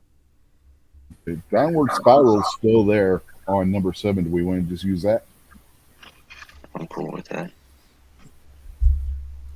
I can definitely accept that. Those terms. What is the name of Edge's special from behind? The downward spiral, the execution, the edge-o-matic, or the impaler? It's either execution or the edge-o-matic, and I can't remember which one it is. So I was going to say impaler. I think it's the edge-o-matic. I think the execution is that DDT move that he does. Yeah, MKJO said the rocker dropper too. Do you know anything about this character, Jason? To Edge? Yeah. Yeah.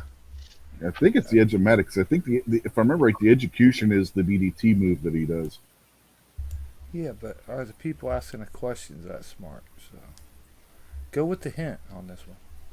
This will be the last hint if you want to use it. I'm with Jason. Watch, they'll screw us and they'll just leave it. Okay. Well, Go with the I know it isn't the edge-o-matic. downward spiral. So. I think it's the Edge-O-Matic. Yeah. Is that what you guys picked? That's what I have, yeah. All right. When Raven came to the WWF, the name of his even flow DDT was changed. What is it called now? I don't know. I don't even know. Ray Lewis? Raven. I just Ray Lewis. Okay, we'll call it the Ray Lewis. I mean, let's be honest. If you either say Edgar Allan Poe or Ray Lewis to anybody, if you say Raven to anybody on Earth, those are the two answers you're going to get.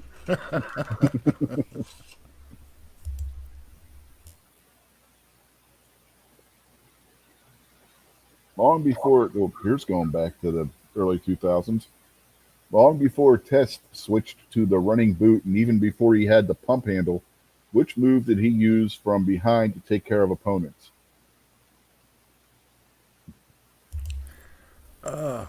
Hammerlock slam. Oh, that wouldn't be from behind. What's the first question? That's the first answer. The running boot, but they already said Yeah, before he switched to the running boot, so he couldn't have the running boot before he switched to it. and then the pump handler. All right. Yeah, I can't. then you had the pump handle slam. It's got to be a reverse DDT. It's the only one where you can do it from behind. Yeah, yeah. Well, you could do a back suplex from behind, but I don't know if that would be his finisher. People have used reverse DDT as a finisher before. We'll just go with that and see what the hell happens. Well, we know he got one wrong because Ray Lewis obviously is not going to be the answer. One. You don't know that. Could be. Number one was the Nightmare on Helm Street. You know how happy I'm gonna be when we get down to that answer, and Ray Lewis is the correct answer. Number two is the bookend. Three, I was raised the greetings from Asbury Park. There you go. And the buzzsaw kick was Tajiri's. And obviously the Scorpion Death Lock was Sting's. Marty Jannetty's was they got us on spelling. According to them, it didn't have an E in it. See, Makojo got it right. Oh man, I forgot the E. I forgot the E. That's what it was. I typoed. Ugh. No, it wasn't. It was the flatliner. I could have swore he called it. No, No, you said for sure it The wasn't downward spiral was the flatliner when Edge used it. Oh, okay. It was the Edge-O-Matic was Edge's. Yeah, I knew somebody had something called the downward spiral. I was thinking it was Canyon, but it was the same damn move. The flatliner was the downward spiral. Edge called it the downward spiral. It was the same move. See, it was not Ray Lewis. It was the Raven effect. So no, Ray Lewis was not correct. The Raven effect. And it was the hammer. How do you do a hammerlock slam from behind? I told you were set up, Jason. It clearly said you do it from behind. How do you do a hammerlock slam from behind somebody?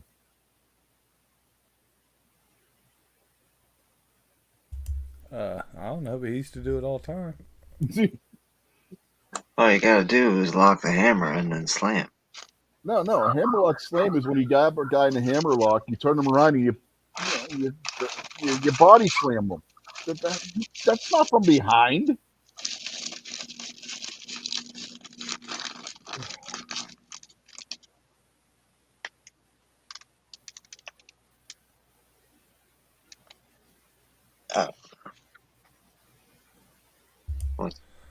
Go with female fighters frenzy. Oh God. Oh jeez. You're trying Do to we mess up our average. honestly know enough about women's wrestling to do this one? Jason's trying to tank the team average for tonight. All right, I thought it would be easy. There's not that many. Hey, let's do it, man. I'm not scared. I'll get out. Okay. Go. Okay. An American wrestler started her professional wrestling career around 2000 after being a basketball player. She made appearances in Shimmer Women Athletes and World Extreme Wrestling and had rivalries with Sarah Del Rey and Talia Madison. She is nicknamed the Latina Sensation. Who is this wrestler? God, ain't heard of none of them. Nikki Rocks, Mercedes Martinez, who's the only one of these that I've heard of, Ayako Hamada, or Lori Phoenix. The only one I've heard of is Mercedes Martinez. Yeah. Those are all wrestling names then, right? Yeah, like not real names.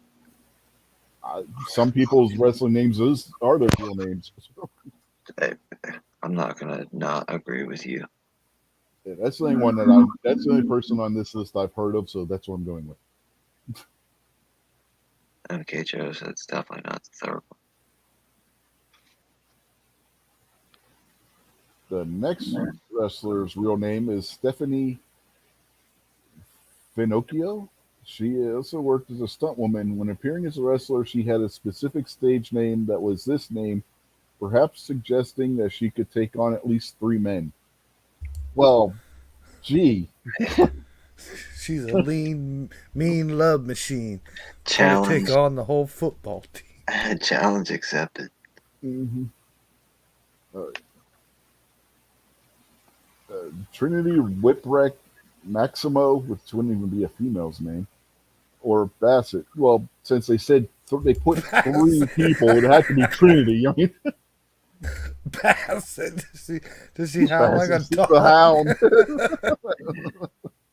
Oh, Oh, Angela Bassett was a pretty good looking woman. Last, haven't seen her in quite a while, but she held up all right for a more mature woman.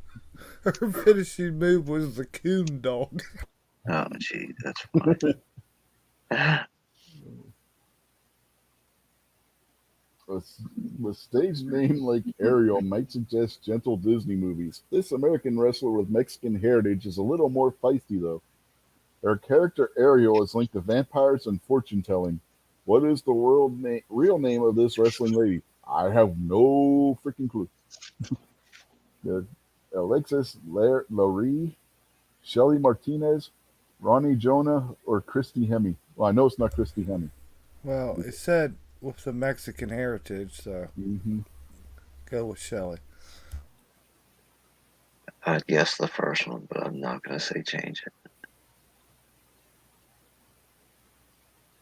Canada also has provided some pretty wild women wrestling. One of them uses stage names like Dark Angel and Sarita. Who is this Canadian wrestler? Nettie Shania Twain. Neidhart, Lacey Von Erich, Kyoko Kimura, or Sarah Stock? Well, I don't know who the hell Nettie Neidhart is, but I know who Natty Neidhart is, and it's not her. What's the second one? Lacey Von Erich, but that wasn't her real name. Are we asking for are they asking for the wrestling name or They're wanting the person's real name. oh, Go ahead, pop the hint on this one. yeah. Yeah. Well, that's this one. Kyoko Kimura or Sarah Stock. Which one sounds Canadian? Kyoka. Yeah. Yeah, you can see like Russia from there. So Canada's not even a real place. Like that's make believe.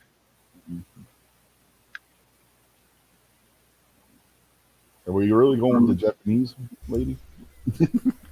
Or do we like the no, one that Rich, sounds you want Canadian? the yeah. Yeah, you want to bet that it probably is this one just to fuck with us? We next head to the beautiful country of Japan. One of the wrestlers from here has worked on promotions like Women Extreme Wrestling and was known as the Yellow Michinoku Ranger. What? That's racist. Who is she? Bison Kimura, Jessica Aguilar. Well, somehow I don't think it's that one. Sumi Saki or Aman Achai.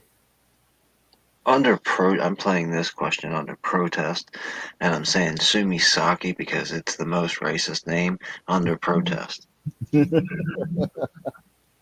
it's hilarious. Under protest.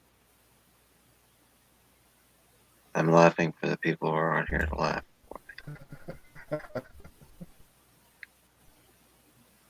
The next wrestler is also known as Fitness Guru, or should that be as a Fitness Guru? Her real first name is Patricia, and she hails from Canada originally. She won the WWE Women's Championship 7 times before retiring in 2006. Who is this lady? No, Well, it's not Val Venus. That's a guy. Hey, did you just assume? No, Val Venus is definitely a guy. I had to stand up for the fraudulency of this. If you read that first sentence again, you know it as fitness guru because fitness guru is her title. So if you were to put as a fitness guru, that would technically not be correct. Her title. No, if that was her title, it would be capitalized. It would be a capital F and a capital G. Oh man, I can't see the screen. Yeah. Oh, I can see it, but not that well. Vince Neil's double. Mhm. Sorry. Remember that movie, Honey, I Shrunk Vince Neil? Mm. Another one of the Canadian wrestlers worked mostly for the promotion Total Nonstop Action Wrestling. One of her ring names is Miss Apocalypse. In 2009, she also posed for the magazine Playboy. Who is this wild woman? Is it Christy Hemme, Gail Kim, Tracy Brooks, or Karen Jarrett? Uh, I don't know. Never heard of her in any of these. Well, I've heard of three of them. MKJo's talking about Stacy Keebler, that's another hottie. Yeah, she's got it going on. I don't know the answer to this question. I don't know I any of don't these. know. Do we want to take a hint? Yeah, no. So it's either Tracy Brooks or Karen Jarrett. I don't think it's Karen Jarrett. All right, let's go with Tracy Brooks. The only Tracy thing I it remember is. Karen Jarrett for was being uh, Not the answer to this question. not, That's what Jeff you're gonna Jarrett's remember wife. it for from now on. Yeah. In fact, Karen Jarrett is why Kurt Angle and Jeff Jarrett don't get along. Karen Jarrett used to be Kurt Angle's wife. Yeah, that's not good.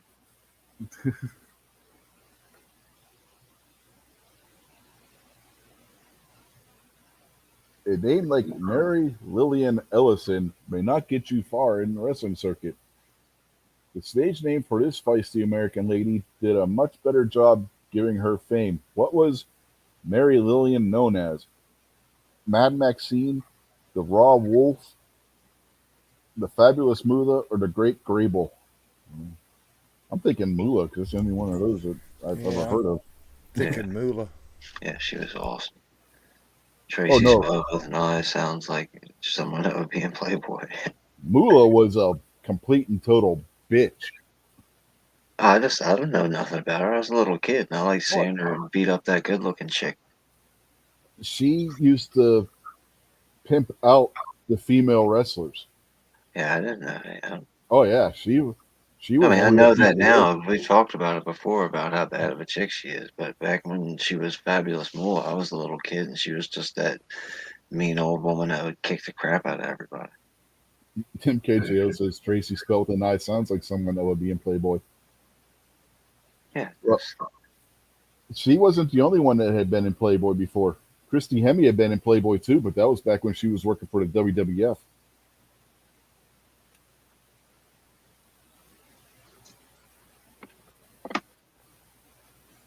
One of the pioneers of the female wrestlers is an American woman born in 1923, working as an ambassador for the sport for a long time after retiring. In 1991, she became an evangelist. What is the name of this lady? Beth Phoenix, Melina, Mickey James, or Mae Young? Well, Got May Young. yeah, it's Mae Young's the only one old enough. never heard. She's the one that gave birth to a hand. Was it Don't Clay? ask. Don't ask. No, It was a wrestling thing. Don't ask. okay. I think I Amy, remember that. yeah, Amy Christine Dumas might not ring a bell. She is known under a different name as a professional wrestler. She also worked as a singer. What is her wrestling name though? Essa, Lita, Rios, or Kane? Well, it's not Kane. I know the answer. If you guys want a hint, I can give you a hint. Did you say Rita? Like Rita? Lita. Lita. Like, okay, I've heard of Lita Ford. I'll give you if you guys want a hint, I can give you a hint. Mama, I'm coming home. Lita. Wasn't she with the Hardy Boys? Yeah, I Wasn't was that gonna the say song she that was they with the sing heart with this Mama, she I'm was coming home with Ozzy Osbourne and Lita Ford? No, Lita Ford and Ozzy was uh damn, you got me blocked. It's a great song. yeah, Uh, if I close my eyes yeah, Close My Eyes Forever. Yeah. yeah, but, yeah, Lita. She was Matt Hardy's girlfriend at one time. Dumped him for Edge, and they turned it into a feud and they turned it into a kayfabe feud. They had a shoot feud between the two of them where they were fighting backstage and shit. And Vince caught them and got a word of it. and they turned it into this whole kayfabe storyline. And she sang with Ozzy Osbourne. No, she didn't sing with Ozzy Osbourne. Totally different person. It's impossible for two people to have the same name.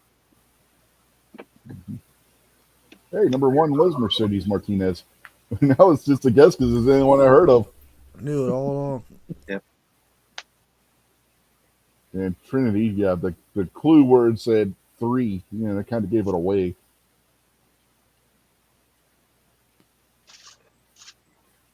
Shelly Martinez, good guess, Jason. For number three. She also appeared in a Motley Crue video. Oh, And has posed nude. that's funny. Motley Crue keeps going up. Something about TNA and women posing nude, apparently. Who would have Hey, they thought with got a the name right like to do what they want. TNA? Don't be hating. Well, you know what TNA is, other than the wrestling promotion. So I mean, kind of makes sense, you know. It's a half Virgil. Hmm. And Sarah Stock was the Canadian one, so we guessed right on that one by process of elimination. Hey, guess what? You guessed right on this Saki one, Kingpin.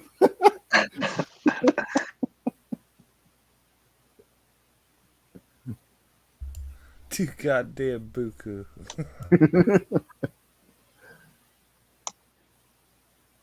And Trish Stratus was the right one there for number six.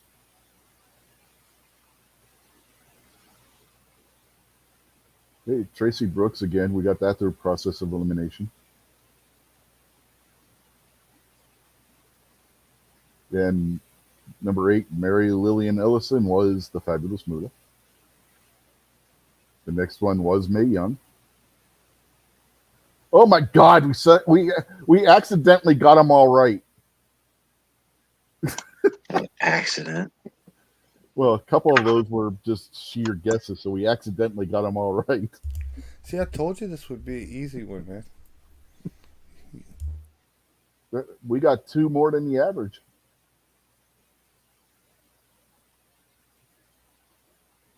That's because we're old enough to know who Moolah and Mae Young are. Well, the fact that they were working up into the 2000s, you know, both of them were working till they died. I mean, literally, were working till they died.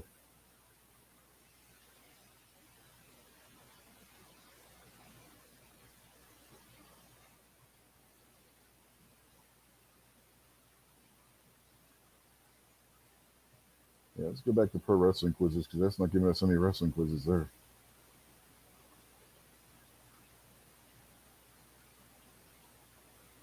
See what we can get on some managers. We didn't do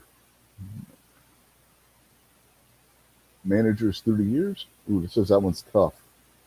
Yeah, do it anyway. You're probably gonna have to answer most of these questions. Well, it's if I know them. I might not know them either. In the American Wrestling Association, I managed World Heavyweight Champion Nick Bockwinkel for three of his title reigns and guided such tag teams as Bockwinkel and Ray Stevens and I can't talk. Blackjack Lanza and Bobby Duncombe to AWA Tag Team Gold. Who am I? Is that Adnan Casey? I think. I know Bobby Heenan was over there too around this time. Ooh. Well, the ones that Playboy Buddy Rose, he didn't manage, did he? Johnny Valiant. So I go with Bobby the Brain. Yeah, but Adnan Al Casey was a big time manager of an American Wrestling Association too.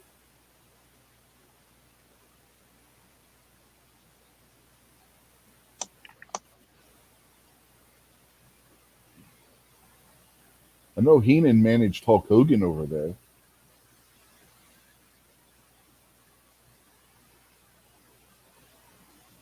Which, ironically enough, the two of them would have a big feud over in WWF.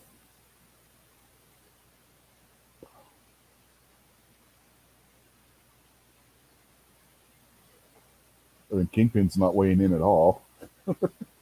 I have no idea. I mean, the only one I've ever heard of is probably Brain Heenan as a manager. Yeah, Adnan Al Casey was where I went with when I first saw it with my gut. But Well, I mean, your name's on the top of the paper, so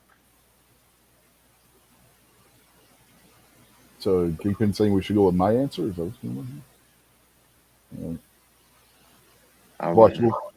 we'll Go ahead. both be wrong, and it'll be like Johnny Valiant or Playboy Buddy Rose. But Buddy Rose was a wrestler. I don't remember him being a manager.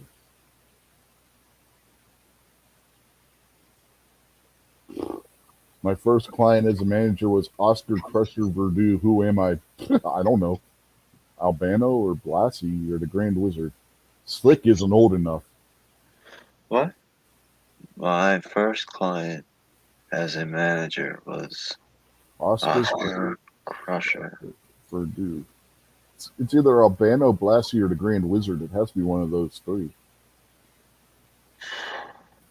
Well, I'll go with Blassie was probably Blassie might have been wrestling the Crusher. I'm going to say the Grand Wizard just on a guess. Because Oscar Crusher Verdue was a while back. I don't know if these two would have been wrestling still at that point when Crusher was. Yeah, I don't know.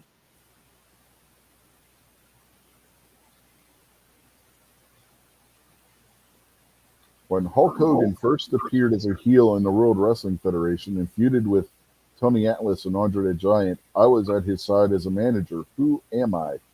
Bobby the Brain Heenan, Jimmy Hart, Classy Freddie Blassie, or Ed Leslie? Well, it's not Ed Leslie. Didn't you just say it was Robbie the Brain? That was in the AWA. I don't know if he wrestled. I don't know if he managed him in WWF.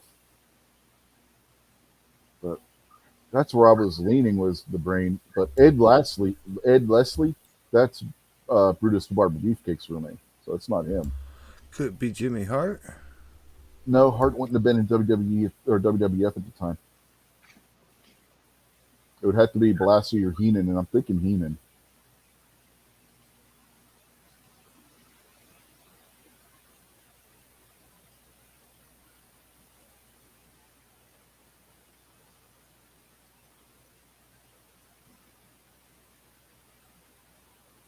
Oh, I know this one's easy.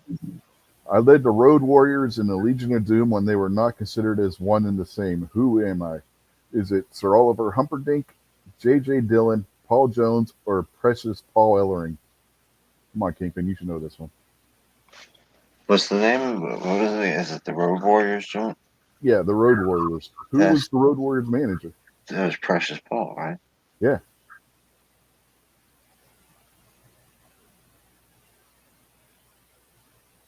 I started out as a wrestling photographer and wound up as the manager of, among others, the Midnight Express. Who am I? Oh, that's the dude with the tennis racket. Jimmy Uh-huh. Cornette. Jim Cornette, yeah. During my frequent visits to the World Class Championship Wrestling promotion, it seemed that my sole goal in life was the destruction of the Von Erich family via the services of such diverse goons as the One Man Gang, Abdullah the Butcher, Chris Adams, Gino Hernandez, and the Dingo Warrior. Who am I? Is it Buddy Roberts, Skandar Akbar, Playboy Gary Hart, or Michael Hayes? I know this one. That's Gary Hart. Yeah, all right. This Motormouth manager handled such high-profile heels as the Fabulous Kangaroos, what? The Manchurian Giant Gorilla Monsoon, and Professor Toro Tanaka in the Worldwide Wrestling Federation. What was the name of this manager? Tony Angelo, Abdullah Farouk, Wild Red Berry, or Eddie Creechman? Ooh, I don't know. Do we want to take a hint on this one? Take a Yeah. hint. Tony Angelo is not it. No. That's what I was leaning towards, and they're like, ooh, I definitely don't know. I'll go with that Abdullah character, I guess. Well, he's eliminated too. We got Wild Red Barry or Eddie Creechman.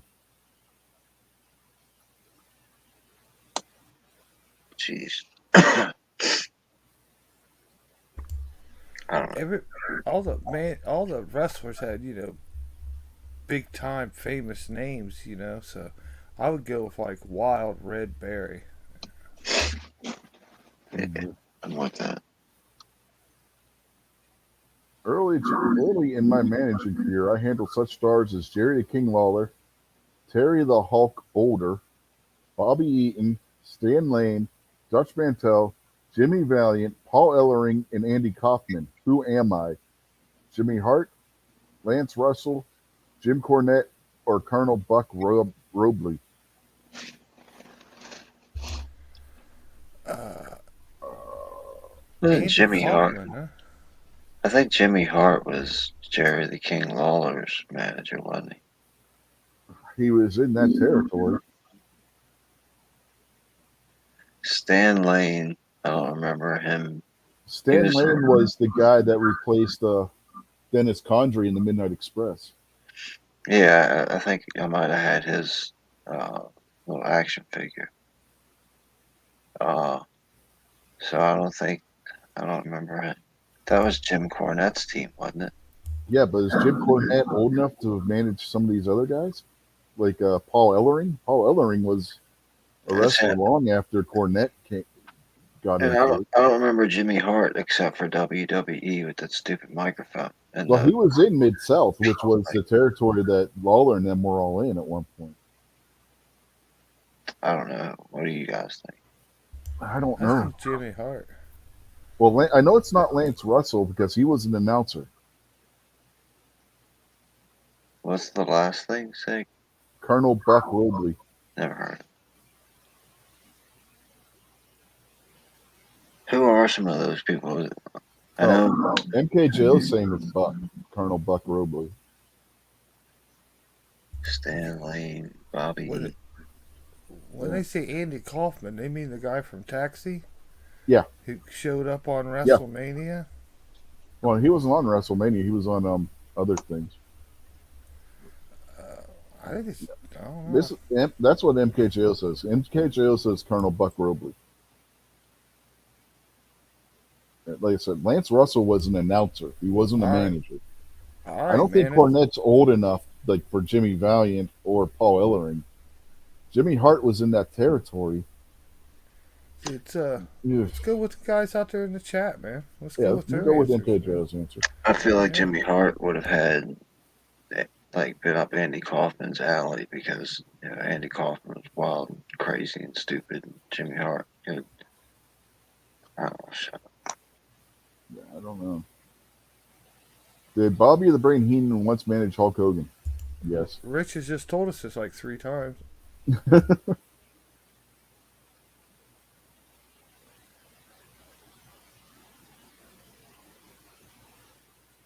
I managed Bruno Sammartino and Bob Backlund to a combined 17 years of Worldwide Wrestling Federation World Heavyweight Championship reigns. Who am I? I don't know. Who are you? Yeah, MKJO is like, that's a total guess. Yeah, well, that would be my guess too, because I just can't. I I know Hart was in that territory at the time, but I don't remember him managing Jerry Lawler or Bobby Heenan or Stan Lane either, for that matter. I remember Bob Backlund. I think I remember Bob Backlund losing the heavyweight title, the Yeah, he world lost title. it to the Iron Sheik. I'm pretty sure I remember that, and not just remember it from years later where they were still talking about it. Uh, but I think I was watching wrestling at the time, and I know I've seen Bob Backlund wrestle probably about 3 times. And I Mm-hmm. think I've seen Bruno Sammartino wrestle once, and I couldn't tell you anything. Yeah, a lot of times back then, Gunsnob. guys would have managers who worked backstage, but they wouldn't come out to the ring with the guys too.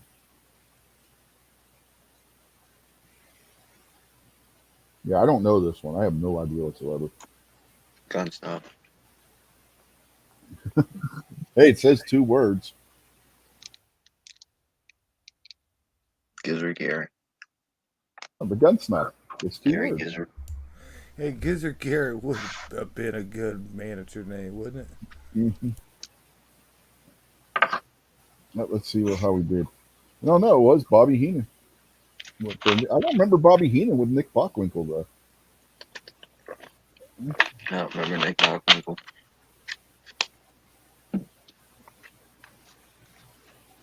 Maybe if I saw what he looked like or something. Jesus Christ.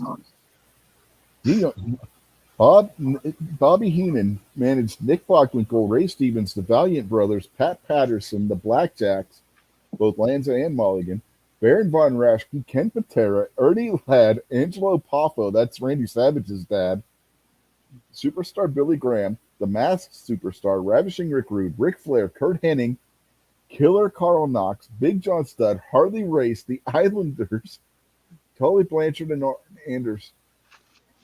When did he ever manage Arn Anderson? And Andre the Giant. I don't remember. Oh, yeah, okay. In WWE, he managed Arn Anderson. The Big Brainbusters. resume. Yeah.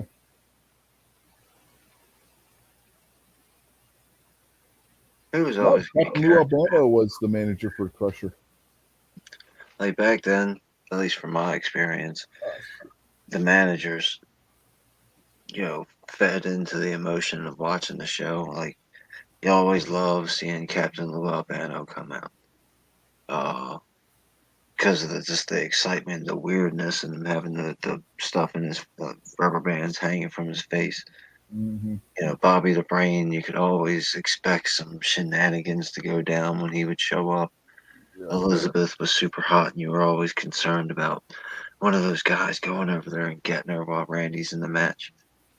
I don't know. It used to be fun to watch that kind of stuff. If I were paying attention better to the question, I probably would have said Albano. Because it said my first client. I missed the whole first part. I got that right.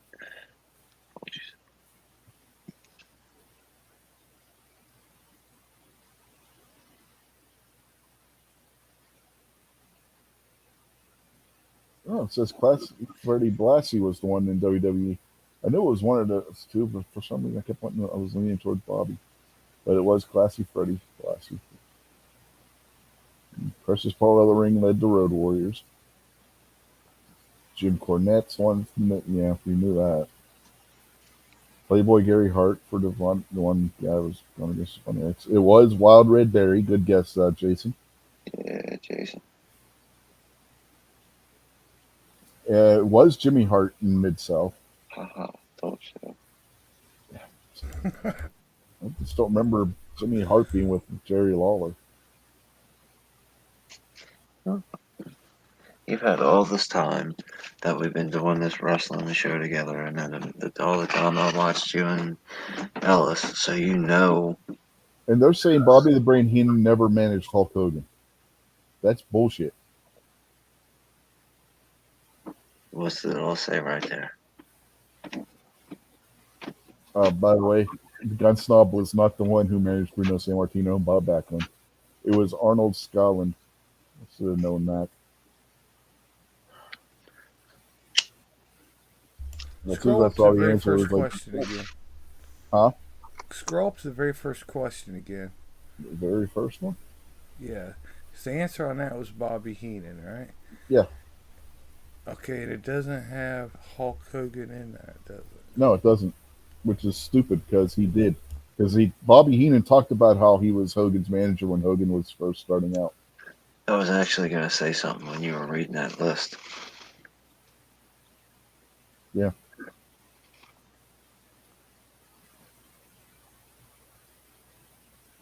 That was one of the reasons. If you remember when Hogan joined the NWO, Bobby Heenan said he wasn't surprised because Hogan always seemed like the kind of guy that would turn his back on you, going back to when he was managing him in AWA. So we got a perfect score on the random woman's wrestling thing, and Completely by accident. we failed this one. Miserably. Well, some of these questions were before we were born, to be perfectly fair. Female, we got all the female wrestling questions right. Even the Spanish chicks and the Japanese girl. Yeah. Again, totally by accident. Hey, hey. What was her name? Sucky See Me? Yeah, yeah. That was it. Sume See Sake Me or Sucky? something. Sounds pretty hot, actually. Oh, man. I'm not gonna say that in the Long, microphone. long as she wasn't a sumo wrestler. No. Well, we're going to stay away from the managers. Yeah. Apparently, we know shit about managers. Wow. I will. I'll give you a tip of the hat. You know, let's let's jump into deep water. If we're gonna get wet, we might as well get wet. So, kudos to you for giving it a shot. Yeah, I mean, that was a tough one. The difficulty level was tough. So, and yeah, some of those were well before our day. So, yeah, Crockett era, we can do this. This is when we were watching the NWA. All So, right, yeah. let's get it. In the summer of '85, Jim Cornette brought his legendary duo, the Midnight Express, to the NWA. By spring of 1987, Mama Cornette, who was never seen, had identified Dennis Condrey as a weak link. Which veteran tag team grappler took his place as Bobby Eaton's partner? I just told you guys this. Yeah, we know this. Oh, what This is? Stan Lane. Sweet Stan Lane, right? Yeah. Yep. So I definitely that confirms that I had the character, the whole action figure. Didn't we just do this quiz like a couple of weeks ago? These Uh, answers look familiar, or quiz questions look familiar. Uh, In 1986, infamous NWA manager Paul Jones began to carry a riding crop, donned a military uniform, and referred to his stable of wrestlers as Paul Jones' Army. Which of the following superstars was never a member of Paul Jones' Army? Yeah, I think I swear we just did this one. But is it Mad Dog Buzz Sawyer, the Russian Bear Ivan Koloff, the Raging Bull Manny Fernandez, or Conga the Barbarian? Which one of them wasn't in the Paul Jones Army? Bald and Curious. yep. Well, Buzz They Sawyer might was Paul Val. too, so I mean, Val. Bald builder. by the way, Val Koloff. Yeah. Yeah. yeah, by the way, he wasn't Russian, he was Canadian. No, he's Russian. No, he's Yeah. Canadian. Well, He's from Montreal. Bald and Oh, I was Curious isn't talking. Russian either. He's Yeah, Pakistani. yeah. So I was thinking of him. Sure, he's Pakistani because I could swore he was Russian. No, No, he, he's definitely he's Czech. He's Czech. I Well, think he's Czechoslovakia Argentinian. is it's the same thing as Moscow, man. Hey, now he's not from the Ukraine. He's Cuban. That's right. Cuban. That's what it is. No, I thought that was That's Mario. I thought Mario was Cuban. no Mario. Mario's Afghani. Oh, okay. That makes sense. Or he might be Chinese. I'm not Yeah, sure. I don't think he's Chinese. Well, he could be Uyghur. Uyghurs are technically Chinese. You're gonna get your stream deleted.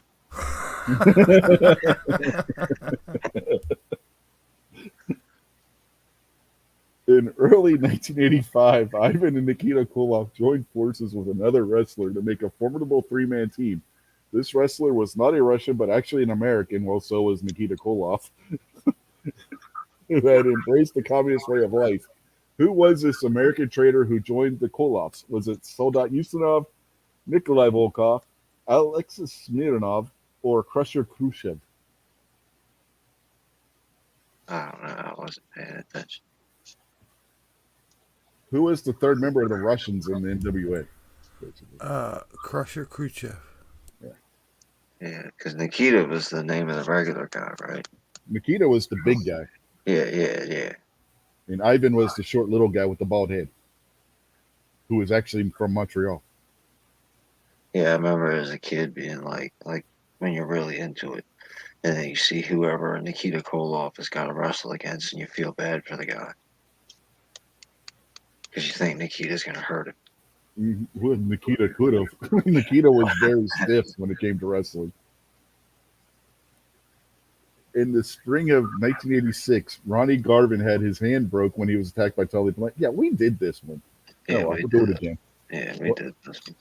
When he was attacked by Tully Blanchard and his Four Horsemen cohorts, Garvin could only complete it if he had his injured hand heavily wrapped in tape. During the 1986 Great American Bash Tour, Garvin faced his rival Tully in one type of gimmick match.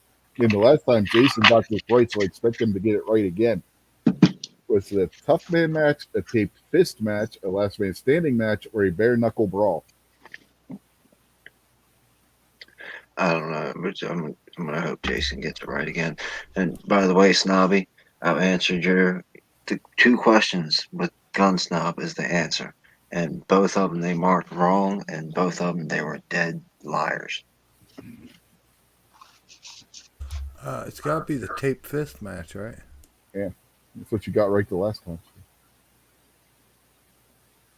One of the more popular tag teams in wrestling during the mid 1980s was Robert Gibson and Ricky Morton, aka the Rock and Roll Express. From 1985 through 87, they won the NWA Tag Team titles 4 times.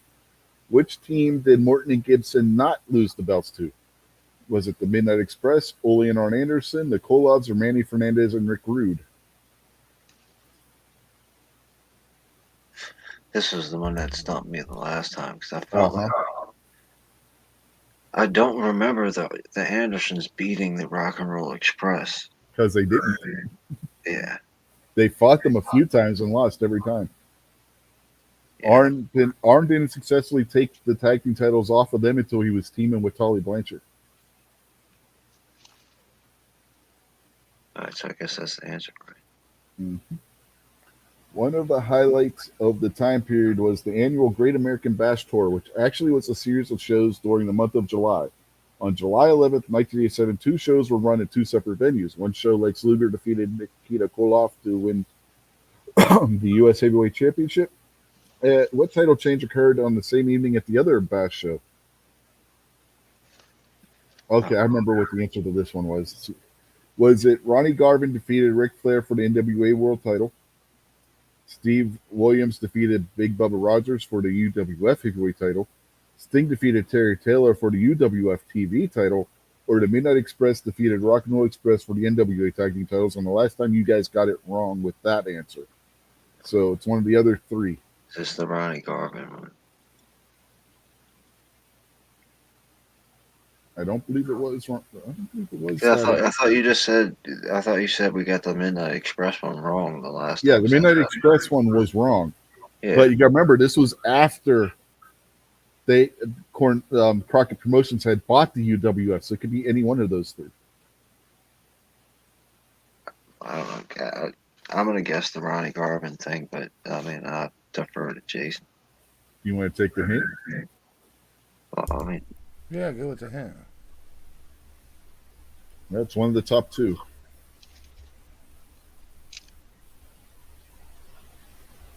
I don't remember Bobby Rogers and Stevie Williams. You don't remember Big Bubba Rogers? No, That was if I Big saw Boss him, Man. I might remember who he is. It was Big Boss Man wearing a suit and a hat with sunglasses. He was Jim Cornette's bodyguard. Oh, okay, all right, yeah. Okay, go with Ronnie Garvin then.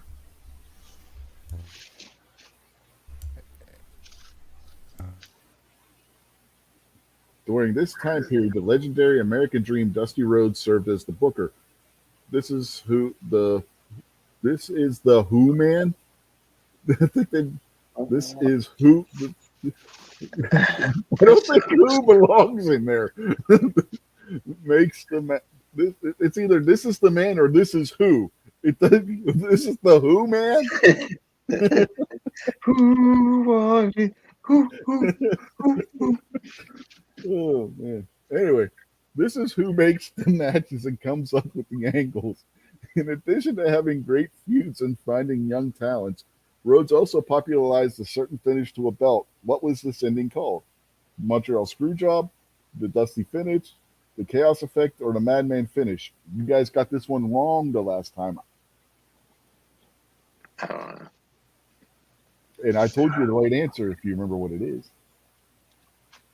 The Chaos Effect. No, that's what you said the last time. Oh, well, it's the Dusty Finish. Mm-hmm. Yeah, stupid. Yeah, the last time your logic was that it couldn't be the Dusty Finish because that would have his name in it and that'll be too obvious. Yeah, that person's fired. Whoever you're fired, and whoever wrote the question's fired too. I guess you can't fire it. During the spring of 1987, NWA heavyweight champion Ric Flair faced one of his toughest challengers to date. This is a very talented young wrestler who had a thrilling series of matches with Flair. In fact, they often fought to 60-minute draws. Who was this young lion who never did beat Flair? Was it Lex Luger, Nikita Koloff, Sting, or Barry Windham? Sting. Can't be Sting. Sting beat him. Yeah, Sting was the champion all the time. Yeah. I don't remember Lex Luger ever being a champion. I don't remember Nikita Koloff ever wrestling Ric Flair. Yes, all four of these guys have wrestled Ric Flair, and two of them had beat him. You got to figure out which. Barry Windham, I don't remember him ever being the world champion either. I'm gonna say Luger. Mm-mm, I'm gonna say Nikita Koloff. mm-mm. I'm gonna say Barry Windham. Yeah, Uh Barry huh. Windham. Hurry up and cook Barry Windham. I don't know why I gotta keep repeating myself. Barry Windham. Gee, maybe my mic is messed up. Oh, there you go.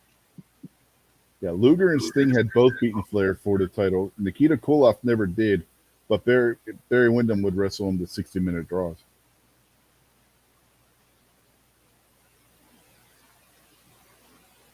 Yeah.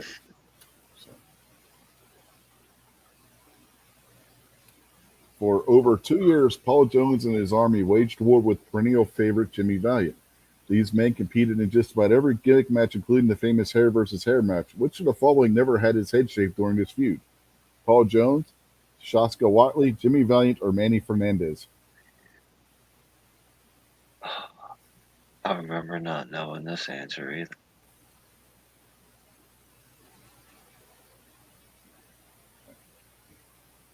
Yeah, I think Okay, go with the hint. I don't remember if you guys got this one wrong or right. I don't Yeah. know. There you go. Paul Jones and Manny Fernandez are the two left. It's which one never had his head shaved. Right. Wait a minute. All right, I think I remember. Hold on, Jason. I think the answer is Paul Jones because when we got the answer wrong, Mm-mm. Rich told some like long, elaborate story how Paul Jones lost and he was supposed to get his hair cut and then he had somebody else get his hair cut No, instead no, no, because no. That was somebody else. That was somebody else. No, that was Baby Doll was supposed to. No, Ric Flair was supposed to get Precious, but he pulled a switch because he beat Jimmy Garvin. They pulled a switch and ended up he turned her down and took Baby Doll instead. But no, in this one, Paul Jones was and Jimmy Valiant, who had already been shaved. Jimmy Valiant wanted a match with him, but if Jimmy Valiant lost, then Jimmy Valiant's wife would have got her head shaved, which didn't happen. So Paul Jones got his head shaved. So that should give you the answer. I'm back to ground zero, Jason. It's Manny Fernandez. I just gave you the answer. I said Manny Fernandez, Jason. Yeah, Manny. Good old Manny. I mean, Manny's the man. just told you that Paul Jones got his head shaved. So, You're my boy, Manny. yeah. One of the all-time greatest matches took place at Starrcade '85 when Rising Star Magnum TA defeated Tully Blanchard in the I Quit match inside of a steel cage to retain the U.S. heavyweight title. No, he didn't retain it. He regained it. Yeah, regained it. Okay, it says regained. I can't read. The U.S. heavyweight title. What object did Magnum grind into Tully's head to get a submission? A shard of glass, a broken chair leg, a metal fork, or a pencil? Remember, I gave you guys a long story about how this happened. Yeah, it's the broken leg. It was John Wick who used a pencil. Uh huh. I've never seen any of the John. He killed 3 guys with a pencil.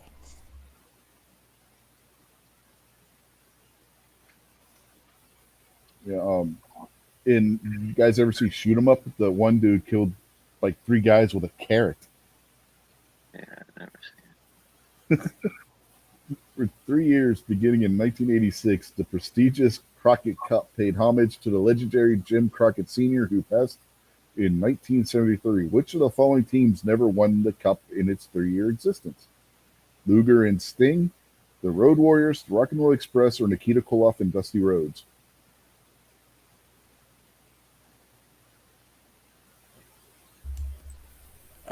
Man, you're gonna have to use another hint. Why are we on 11 questions and not 10?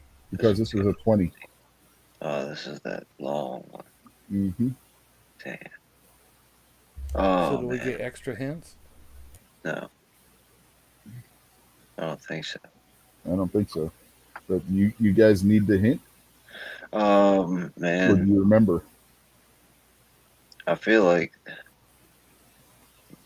man, I feel like for some strange reason the Road Warriors are the answer. Nope. They won the first one. All right. Okay, Nikita Koloff and Dusty Rhodes tag team. Yeah, they were a tag team.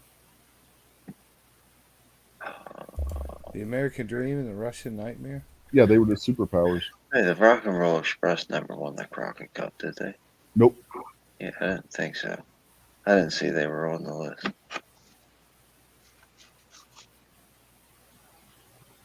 Yeah, they You wrestled can't in. have They those little. wrestled for it 2 years ago. Yeah, you can't have those little twerps winning the Crockett Cup. That's not. That's not. Snobs out there. Yeah, we know. We've Kingpin used was your already talking answer. to him. We we've Kingpin tried already to told use him. the gun snob as the answer several times. It never worked. Yeah, Kingpin already told him that. You're late, Jason. Oh, I'm late. I'm sorry. I just got off full screen and seen the chat. Yeah, and he don't pay attention. Kingpin doesn't pay attention to me, and Jason doesn't pay attention to Kingpin. I've been focusing on the questions, man. Trying to help the team and give them some effort. I ain't got time for the gun snob. In September of 1986, the first ever NWA United States Tag Team Champions were crowned. Which tag team won a one-night tournament to become the first title holders? Was it the Road Warriors, Ivan Koloff and Crusher Khrushchev, Dick Murdoch and Wahoo McDaniel, or Barry Windham and Ron Garvin? And I did use Gizzard Gary as an answer as well, as kind of like a backup answer. So Gizzard has joined us as well. Evening, Gary. Hey, Gary. Yeah. I'm not late on that one, am I? Good evening, Gary. No, you're not late on that one. You're right on time. I don't know. 1986.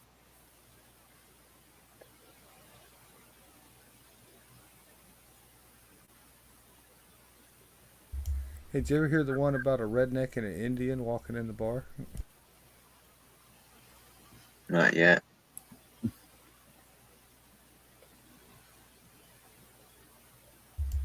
Rich, how many strikes you got? Currently, none. Got a warning, no strikes. I don't know. What's the answer?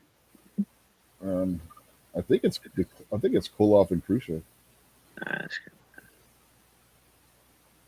The 21st man. Oh god, this is the one where you guys guessed right on the date. One of the This is like highlights. when you look at the clock at work and you feel like you've been working for like 4 or 5 hours and you look at the clock and it's like 9:30. You're like, wait a second, what's going on here? I'm dying. One of the highlights of this era was the legendary feud between NWA champion Ric Flair and the American Dream Dusty Rhodes. On what date did the Dream defeat his longtime arch nemesis to win the NWA World Heavyweight title? Oh, fraudulency. Yeah, is it January 26, 1986, July 26, 1986, April 26, 1988, or July 26, 1987? You guys got it right the last time. Thought I it don't was know. the, I don't know how, but you did. thought it was the second one. Yeah, it's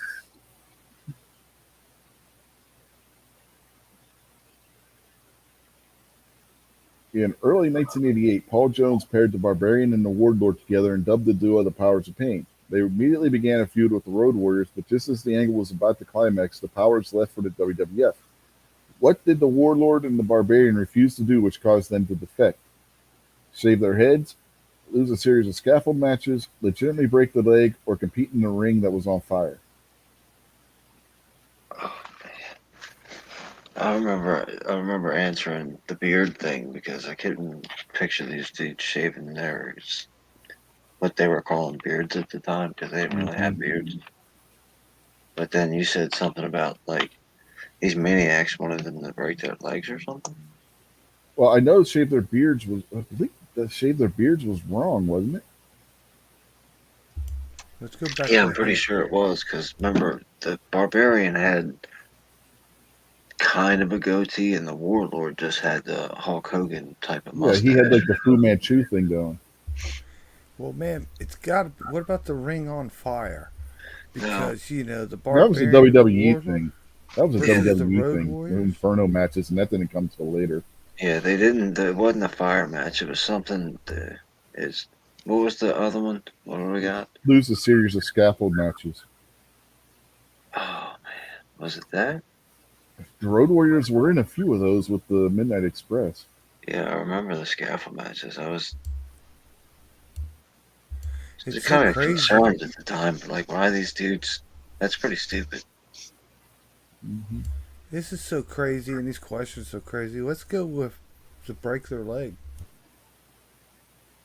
I don't think anybody would have somebody legitimately break their leg though. That's just I think it's to lose a series of scaffold yeah, matches. that's what I'm thinking. And watch, we'll be wrong. That'll be what you said the last time, and it will be the shave of the beards.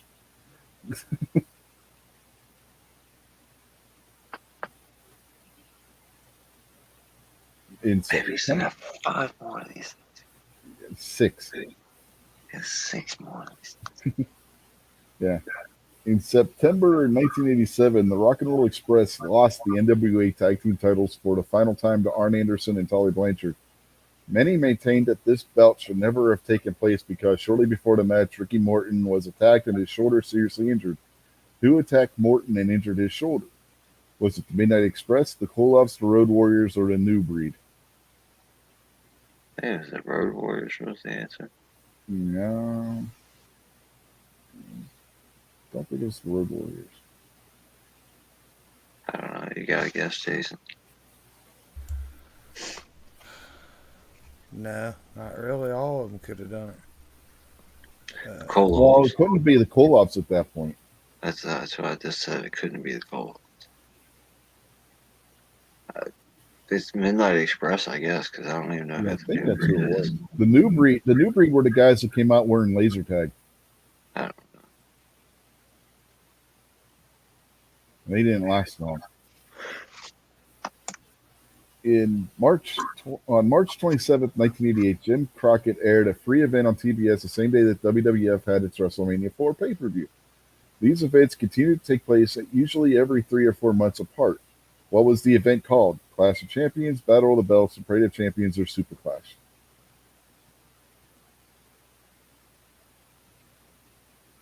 what? Battle of the Belts? What? I can't. I'm trying to read them. I can't see them. Oh, Clash of Champions, Battle of the Belts, Parade of Champions, or Super Clash? I think Clash of Champions. Yeah, it's Clash of Champions.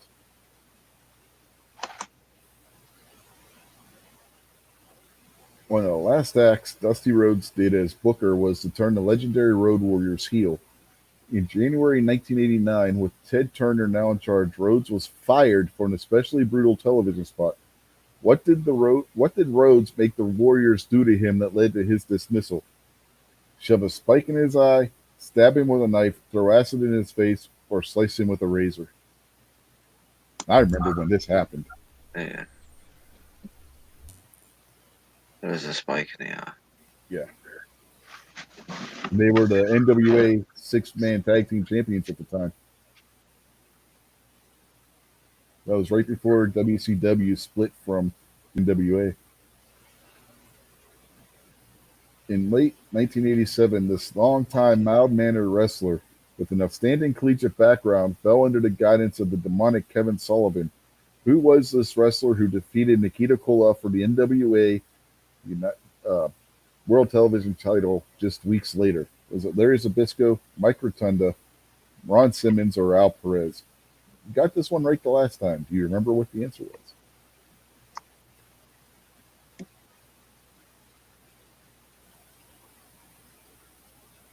You made me say the guy's name. Huh? This is the Nabisco character, right? No. I was thinking Zbyszko. Zbyszko at this point was in the AWA. Mike Rotunda. In May 1986, the U.S. title was stripped from Magnum TA and declared vacant. The two top contenders competed in a epic best of seven series to determine the new champion. Who faced Magnum in this fantastic series of belts? Was it Lex Luger, Tully Blanchard, Nikita Koloff, or Arn Anderson? You got this one wrong last time because you wouldn't listen to me. Was it Tully? Nope. I think it was Lex Luger. Nope. And it was Nikita Koloff. Yep. Luger hadn't entered wrestling yet. So. During this time, well, he hadn't entered the NWA yet. He was in UWF at that point. During this time period, the flagship show for the NWA took place on Saturday evenings on TBS. Which announced duo hosted this show from 1985 through 1988? Was it David Crockett and Gordon Solly, Tony Schiavone and David Crockett, Bob Caudle and Gordon Solly, or Tony Schiavone and Lance Russell? Just watched it the other day, man. It was Tony Schiavone and David Crockett. Yes, it was.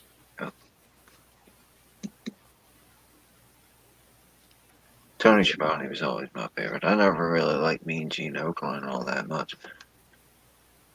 Tony Schiavone's AWA brought Tony Schiavone back into wrestling, or AEW, not AEW. Remember AEW. the good old replays when it was like Bobby Heenan and Gorilla Monsoon? Uh-huh.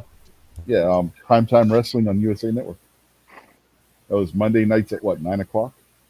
That was before they came out with Raw. And they would be talking and they both turn their chairs around to look at like Uh-huh. the 20-inch television set Yep. and start the replay. Yep. It looked like a pair of stairs going up to the TV. Yeah, I remember that. Yeah, first one was Stan Lane. Oh, it was Mad Dog Buzz Sawyer? Oh, yeah, that's right. Damn it. I don't remember Ivan Koloff joining them either, but I guess he. Well, he wrestled for him as a mercenary. Does that count? He didn't technically join the army. But yeah, Buzz Sawyer. Okay. Yeah, Crusher Crucial. Tape Fist match. Ole and Arn Anderson. And you know how I know that he was there as a mercenary? So I don't really count that because he was there as a mercenary. They paid him to help them with one match. He didn't actually join the army. You know how I just watched that match like that show a couple weeks ago on Tony Schiavone's podcast. What happened when? I mean, he didn't actually join Paul Jones' army. That's a technicality answer there. You know what I mean? Plenty of videos going around about mercenaries getting caught today in a certain blue and yellow country that they don't belong in. Yeah, and Tape Fist match, and it was Ole and Arn Anderson. Ronnie Garvin defeated. Yep, it was Steve Williams defeated. I told you guys. I tried telling. I gave you hints. Remember, this is right after the UWF was bought by Crockett. How is that a hint? How is that a hint? That's dude.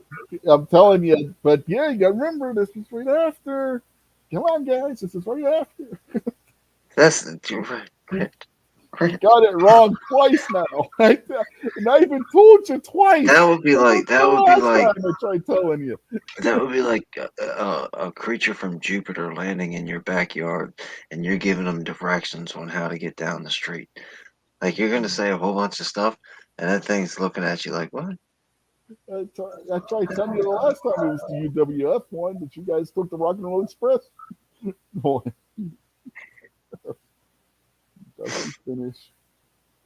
Barry Windham, Manny Fernandez, Broken Chair Leg, Rock and Roll Express, Ivan and Crusher Khrushchev, and it was the July 26, 1986. It was a series of scaffold matches. The Midnight Good one on Express, that one. Clash of Champions, Shove a Spike in His Eye, Mike Rotunda, Nikita Koloff, and Tony Schiavone and David Crockett. Well, you improved your score at any rate. So,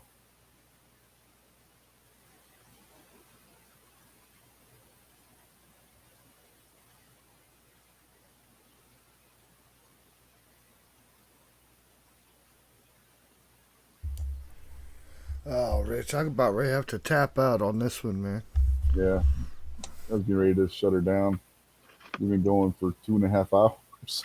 Doesn't seem like it's been 2.5 hours, does it? Seems like it's been about 7. That's what happens when you take standardized tests. Like Kingpin said, damn, it's only 9:30 in the morning. All right. So, Kingpin, you got anything you want to say before we get out of here? Oh, excuse me, I'll say that for yawning. But no, good night, everybody. Thanks for hanging out, everybody in the chat. Bug, Snobby, Giz, MK Joe, Bean Dog, Garage Guy, everybody. Yep. Thanks for dropping by, folks. Well, what about you, Jason? Oh, I know Monday I'm gonna throw a little hissy fit. I'm gonna be ready for it. Like 9:30, I'm gonna start throwing shit around. Say, God damn it, 9:30! Can't fucking believe. Good to hang out with you, man. Thanks for the invite. Yep. And sorry, no cat clips tonight. MKJO, they're all sleeping somewhere. They're not coming over here bugging me, so I didn't get a chance to show you one. So no kitty cam tonight. But we'll do this instead. MKJO's second favorite part of the show. And before we show that, we'll bid you adieu for this evening, and we will see you tomorrow night, hopefully, for This Week Unloaded at 8:30 p.m. Eastern on the same channel. So until then, we'll see you maybe tomorrow on Gizzard Show, depending on if I can get up in time. But yeah, until then, have a good night, everybody, and we'll see you tomorrow. You guys are probably really scared right now, and I understand that completely. But I get the better of the deal, and even though it's 3 versus 2, you guys are outnumbered because we're better than you guys. Yeah, we are. We're legends in our own mind compared to you guys. Even though you guys got the egos, we have got the wrestling skill. And this guy right here, we're the Space Cowboys.